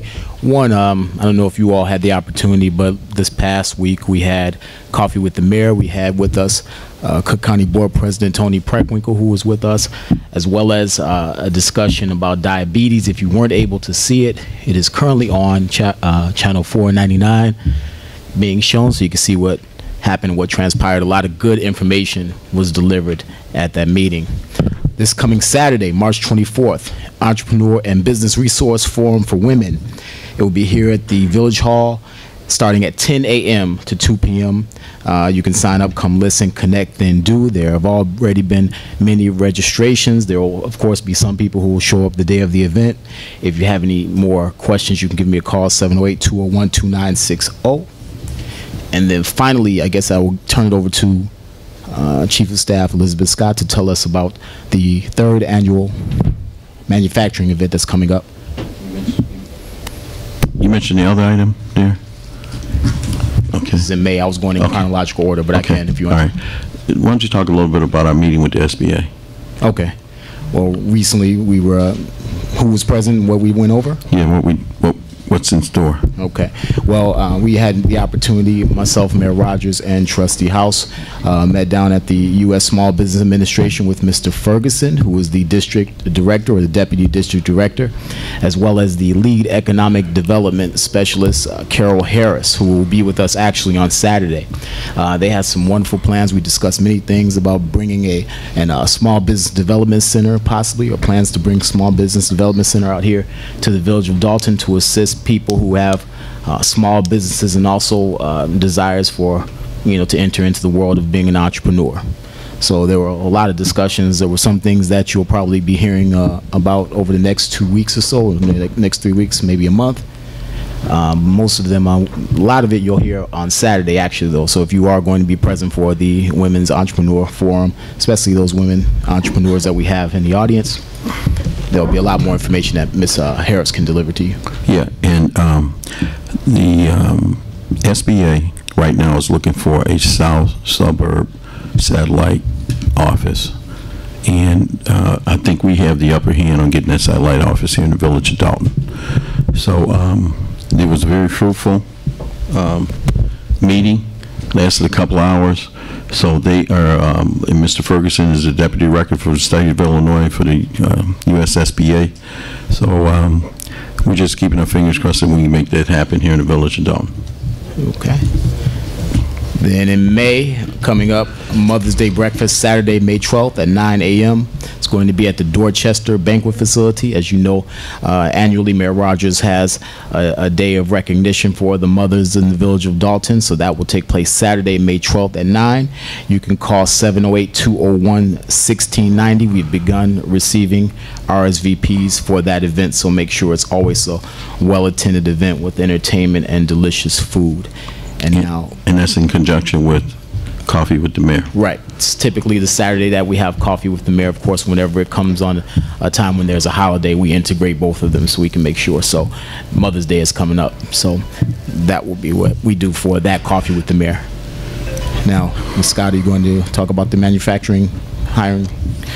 Ms. Scott just did a promo for it, so you'll be seeing it on Channel 499 and also YouTube upcoming. We're going to be having our 3rd annual manufacturing and logistics hiring event. It's going to be at the Dorchester, April 4th from 10 a.m. to 2 p.m. We have several jobs. I actually spoke with the hiring event coordinators, and there's over 300 current positions that are available. Some of them are CNC operators, field technicians, machine operators, selectors, assemblers, general laborers, and whatnot. We're also going to have the Cook County Juvenile Justice Job Placement and Readiness Program for youth, Chicago Urban League, the Metropolitan Water Reclamation District, South Suburban College, Governor State University, and Prairie State, which are going to be offering non-credit program job training courses so that you'll be able to accept some of these jobs in the future. We're also going to have senior hiring task force there and a lot more. So please, if you can, make it out. The other thing that we're going to start this April 4th, the same day, Wednesday at 5 p.m., we're going to have here at Village Hall the beginning of our Rain Ready Steering Committee. I met a couple weeks ago with South Suburban mayors and managers regarding flooding. There were representatives from all of the various municipalities. I was there representing Dalton, and we need you to come out. I need your input because I am a mouthpiece for the residents in regards to flooding. I'm going after several grants, and hopefully we'll be able to get some. I have a lot of plans for the community, and I have done extensive plat maps with Robinson Engineering on areas of flooding in Dalton. So please come out. I need your input. It's going to be April 4th, 5 p.m. It's going to last probably about an hour, so please come out. And this program works. We were the highest awardee of money that was given to make repairs to some of the residents' homes. We received $350,000. So this program works. The other thing is that on this manufacturing event, this is not just a job hiring event that we just put on. People actually have got jobs from our by putting on this manufacturing event. People were hired right on the spot. And do you have any idea, I'll ask the employees, the potential candidates that were hired, Elizabeth? In total? Yes. I know it was well over 400. And we were actually honored, actually the mayor was honored at a breakfast downtown because they had a campaign that was called the 1,000 Jobs Campaign, and their plan strategically was to get 1,000 people employed throughout the Southland. And what ended up happening is we actually helped them meet that goal by nearly half, just our municipality alone. So it's a really important. 400 people were employed from that manufacturing hiring event. The other thing was Ardagh Manufacturing, which is here in our town, that has over 400 employees, and we assisted with over 70 people getting hired there from our village, received the highest award for manufacturing in Cook County. So we were happy about that too. It actually helped bringing our job rate down from, what was it, Rashad, when we started? 15.1% down to around 8 or under 8, fluctuating. Under 8% from 15.1% in a 2-year period, with demand, I won't use the word demanding, but asking that the new businesses that come in town here, Taco Bell, Checkers, Menards, and with the resume writing program that we had, some of those people that were hired, some of the students that were hired on a temporary basis throughout the summer are still employed at some of those places right now after school. So these hiring events, the people that put them on, the ones that we ask that, you know, don't come here if you don't have any jobs. So they actually have the jobs, and they've actually helped our unemployment rate here in the village of Dalton. Thanks, Rashad. Elizabeth. Okay, citizens address.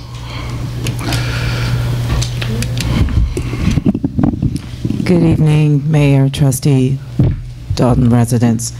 I did notice on the agenda there was no old business, but I do have a comment about old business. On last meeting, Pro Champs came up, and Trustee Pearson gave me a couple of villages that are using it. So I'm just here to say I did call them, and both of them did say that they're using them and they're pleased with them.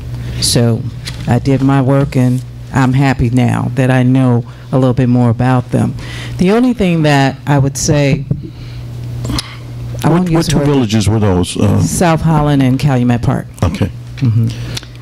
But they both use Stan Urban as the representative, and from what I'm understanding, there's some integrity issues.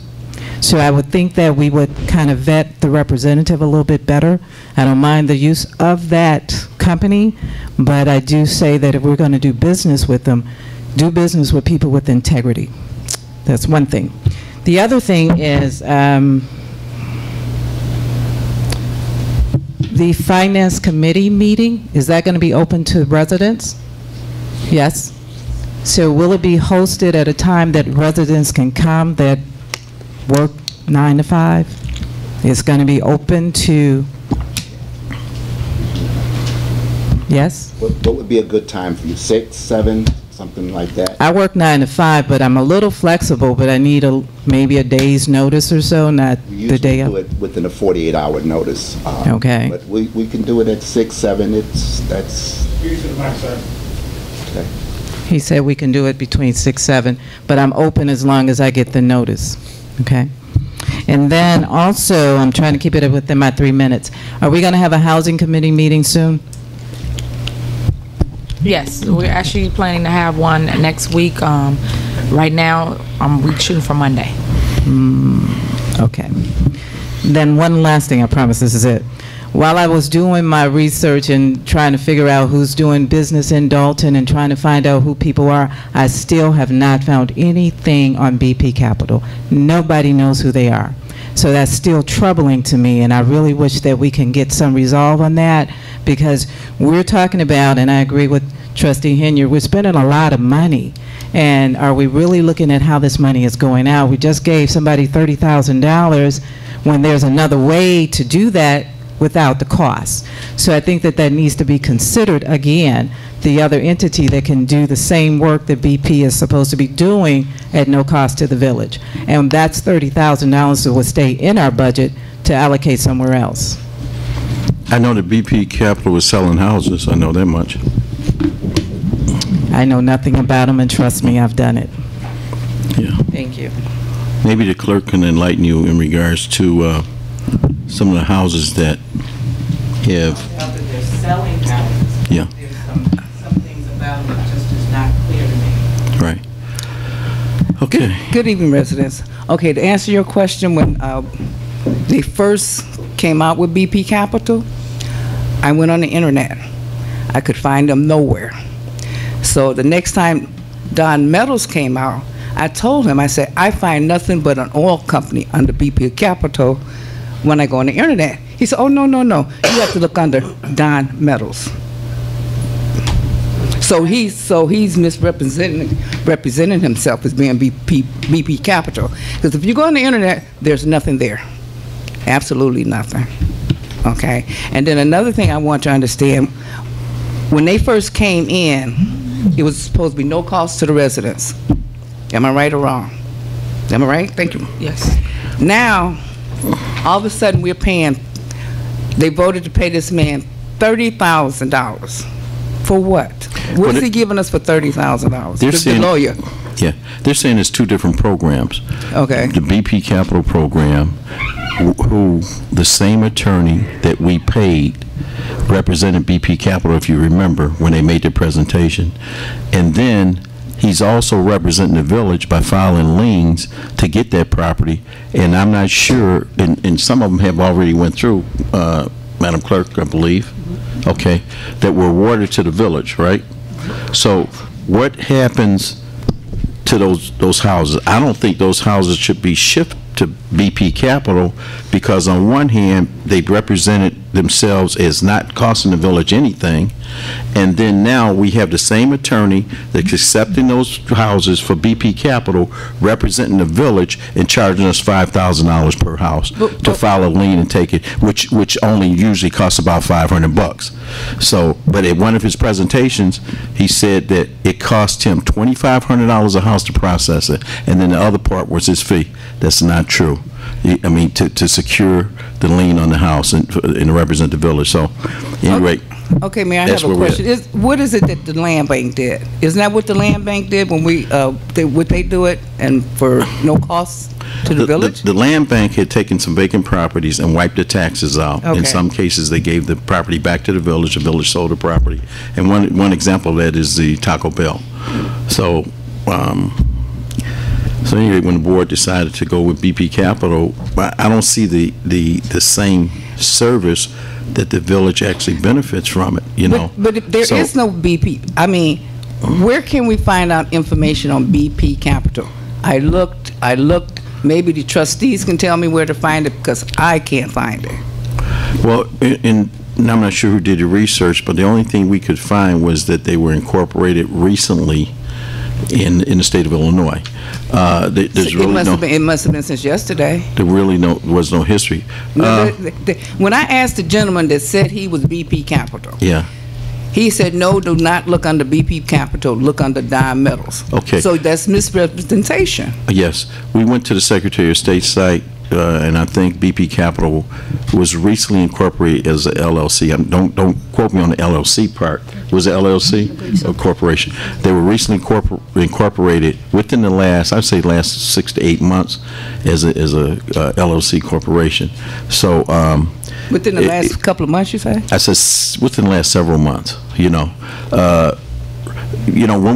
they made the presentation, we looked it up on the Secretary of State's site. We couldn't find anything that was active, and then a few days later, it was active. So if I go on my computer tonight, we're past the 3-minute mark. Okay.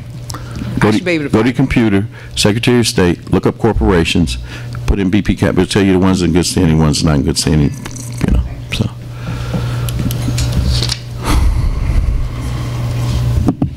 Good evening, everybody. Good evening. You could pull that whole arm down. Thank you. Yeah. Is that okay? Everybody can hear me? I wanted to first just touch on just a couple of things, not much. First and foremost, it is so good to see everybody in a mellow mood. Keeps me in a mellow mood. So that's a good thing. But I also wanted to say, we spoke and touched on so many things at the last meeting. It was hard for anybody to keep up with anything that was going on. It's like you had to pick and choose, and in some cases you didn't even know what to pick because it was so much that was being spoken about. But at any rate, one of the issues I do want to touch on, again, is that we're all aware that there's discord here within this board, and when no agreement can be met amongst all of you, why aren't those decisions, or why can't those decisions be pushed back to the citizens of Dalton? Why come we can't have a hand in making some of those decisions? Because what you're doing is you're telling us, you know what, yeah, you voted us in to do whatever it is we need to do with your money. Now let us do it. But because we see so much discord here within this village, and generally when there's discord at this magnitude, then there's a lot of vulnerability. People are vulnerable and can't make the right decisions sometimes, and sometimes we speed through making those decisions without doing the right resources, researching the right resources, or taking the right recourse. So why can't these issues that you guys get into disagreements with or can't make a decision on, why can't you push them back to us? Why can't there be a survey or a vote from the citizens of Dalton to kind of have a hand in spending our money? Did I not sound right, or? I agree with you. Well, isn't there a way that we can create an ordinance for something like that to happen? I mean, we create ordinances for everything. So why not? I don't think that that should be an issue, seeing it's our money. Why come we can't have an advice? And I know the reason generally when we pick somebody, we don't have the time, a lot of us, because we're either working, we've got jobs, we got this, we got that. We're trusting you to make these decisions for us. But because there is so much disagreement sometimes amongst all of you, and this is the mellowest I've ever seen this meeting since I've been coming here, but since there is so much disagreement sometimes, why come that can't be pushed back to us? Can't we create an ordinance or something whereas we can now play a part in what's going on in our village, so we can have a say also? And this is just not coming from the 7 or the 8 of you, but from the 23,000 people that lives here? We're now past the 3-minute mark. If I can speak to that a little bit, I'm in agreement with what you're saying, and I think for myself, and I would imagine for some of the board members too, after the board meeting is over, I will go out and speak to some neighbors or some people in the community that I want their feedback and their opinion. But at the present time, there's not a structured way of doing it, and I think that would be something that we can take under advice and try to find a way to do it. But feedback, or at least I do seek feedback from others before just making the decision. Okay, thank you for that. And I wanted to know, what is it that I can do as a resident here in the village of Dalton to kind of help with you all? Because I mean, you know, I don't know you all personally. I don't know nobody here personally. When I come here to speak to you all, it's not to be mad just to be mad. I'm mad because of how my money is being spent. I'm mad because I'm not getting the answers about the things that I need. So where can I help you guys in making sure that we can move our village forward instead of looking crazy on YouTube every time we have a meeting? We're past the 4-minute mark. And I would be glad to talk to you away from here anytime, because in here it's always got to be a fight made. But if we can sit down and talk somewhere, I'd always be glad to answer any questions that you might have. I appreciate that, Trustee Pearson. I'm in agreement also. Ma'am, your 3 minutes are over. Please, Mayor, please, is there anybody else other than this lady behind me that needs to see? Because they take up 2.5 hours of our time while we only get 3 minutes to say what we need to say. So when does it end? Okay. The clerk wanted to comment on your question. Okay. And then how much longer you want to go? I'm not going to be long at all. I promise to God I'm not. I just want to touch on a couple of things. That's it. You gave us a warm-up session before you told us what you wanted to do. I always do. What you wanted to ask.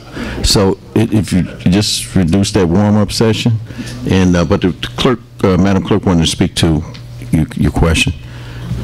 Actually, I can just add to what Trustee House said. There's certainly, at this time, there isn't a formal mechanism to survey the residents, although I know Mr. Trish has been circulating a survey and has plans in the future to continue that by email. So anybody that wants to sign up on email is free to do that. And the trustees are certainly free to set up a structure to solicit residents' input. But under the Illinois Constitution, the decision comes down to the elected officials, this board. Okay, thank you. And last but not least, of course, I am in agreement about something in reference to the hiring of the administrator. I think we do need to verify what funds are available. And if the person that we have there is doing a good job, why should we change? Why come we can't work from in-house, for one? The other thing is, before we do, and in case we don't go with that particular person, before we do hire an administrator, can we please do a background check? Can we please find out resources or references on this particular person so we know who we're letting into our business? Because we let something really wicked into our village and it kind of destroyed us a little bit. But I just want to know what I can do, what my part is in helping to get Dalton or move Dalton forward, because I live here and this village means a lot to me. And I've been here for 18 years. So again, I'm just asking where you need me at. I will be in contact with you soon. And also you too, Mr. House, I haven't forgotten. What's your name again? My name is Stephanie. Stephanie, for the record, Stephanie. Miss Stephanie, I don't think that you can't. What are you coming back up here for? They did it at the last meeting. Hold a minute. I don't think any member on this board would not meet with you and discuss any issues that you want to get across. So I'm open to it, and I think all the members of the board would be open to talking to you. Okay. Mayor, is there any way that we can have maybe a citizen board?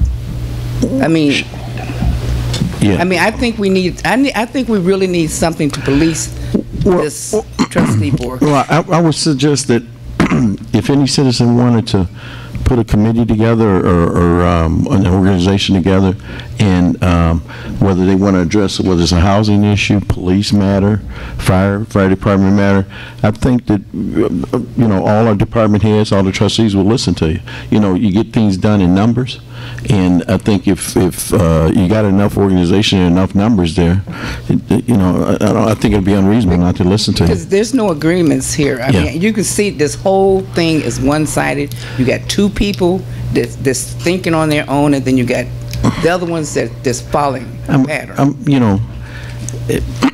I hate to say this, but it's politics. I'm be honest with you, in some cases. There's politics, but the politics are being played, like the young lady said. This is our money. This is not their personal battle with the mayor. I agree with you. But, when you run for office, you got to take the bitter with the sweet. Mayor, when we voted these people in, remember this, every last one of them sitting here, except for Tiffany, who ran on her own, ran under your ticket. Okay? Well, hey. And they, well, when they run on a person ticket, you're supposed to have like minds. That's all I'm trying to say. Tiffany ran on my ticket the first time. But at any rate. No, I'm talking about this last time she ran. But, well, I don't think she didn't run by herself. But that's not an issue. Okay, but I'm going to say this. She was a hard worker. Right. And she got reelected. You understand what I'm saying? And she got reelected, you know. Right, so, exactly. Hey, it is what it is right now, you know. But okay. But at any rate, I understand exactly what you mean. But I'm not saying form a posse, but I think if you put a small committee together and wanted to address any one of these trustees, I think they would listen to you. Okay, I'm going to conclude here unless somebody get to the podium. Waiting for you. Okay. Good evening, everyone. Put the mic down a little bit. Good evening, everyone. I wasn't going to say anything, but I want to say this. I went to the dinner, the Dalton dinner last week, and I sat at a table with some people that I didn't know, well, a couple of people I knew, and I was so embarrassed. She said, "You live in Dalton?" And she said, "Yeah, I saw you on the TV." I said, "Yeah, I was there." "What is wrong with those people?" I said, "I wished I knew." I was so embarrassed, but I just wanted to say one thing. The meeting was very nice today, and when you all look at it yourself, you'll say, "Oh, that's what we should act." Last time, it was horrible. It really was. Now, I'm just serious. I was embarrassed to say I was from Dalton, and I was going to say that, but they knew me, you know, so let's iron it out before you get out here. You don't know how bad you look. I know you do, because you watch the TV. But anyway, another thing, I heard a lot of buying and a lot of purchasing and all this stuff, but on the other end, they say they have no money. I don't know how you can buy a lot without money. So when you find out, let me know so I can start buying a lot with no money. So thank you.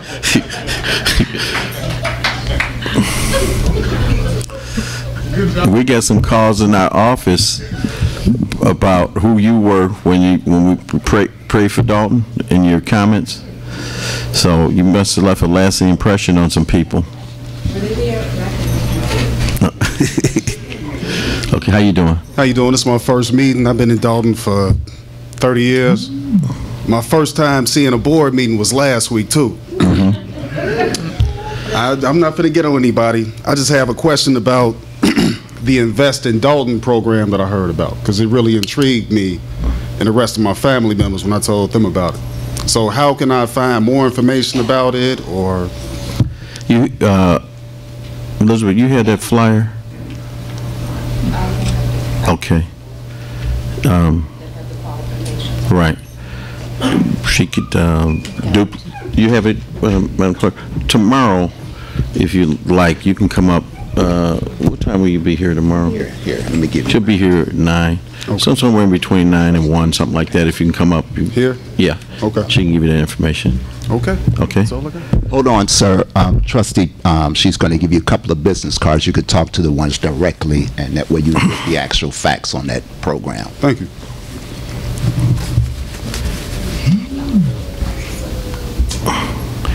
And you can also come and get the flyer from the clerk tomorrow. Tomorrow. She doesn't have it readily available for you. Okay, thank you. I'd like to get a motion to conclude this board meeting. I would like to make a motion to adjourn. Okay.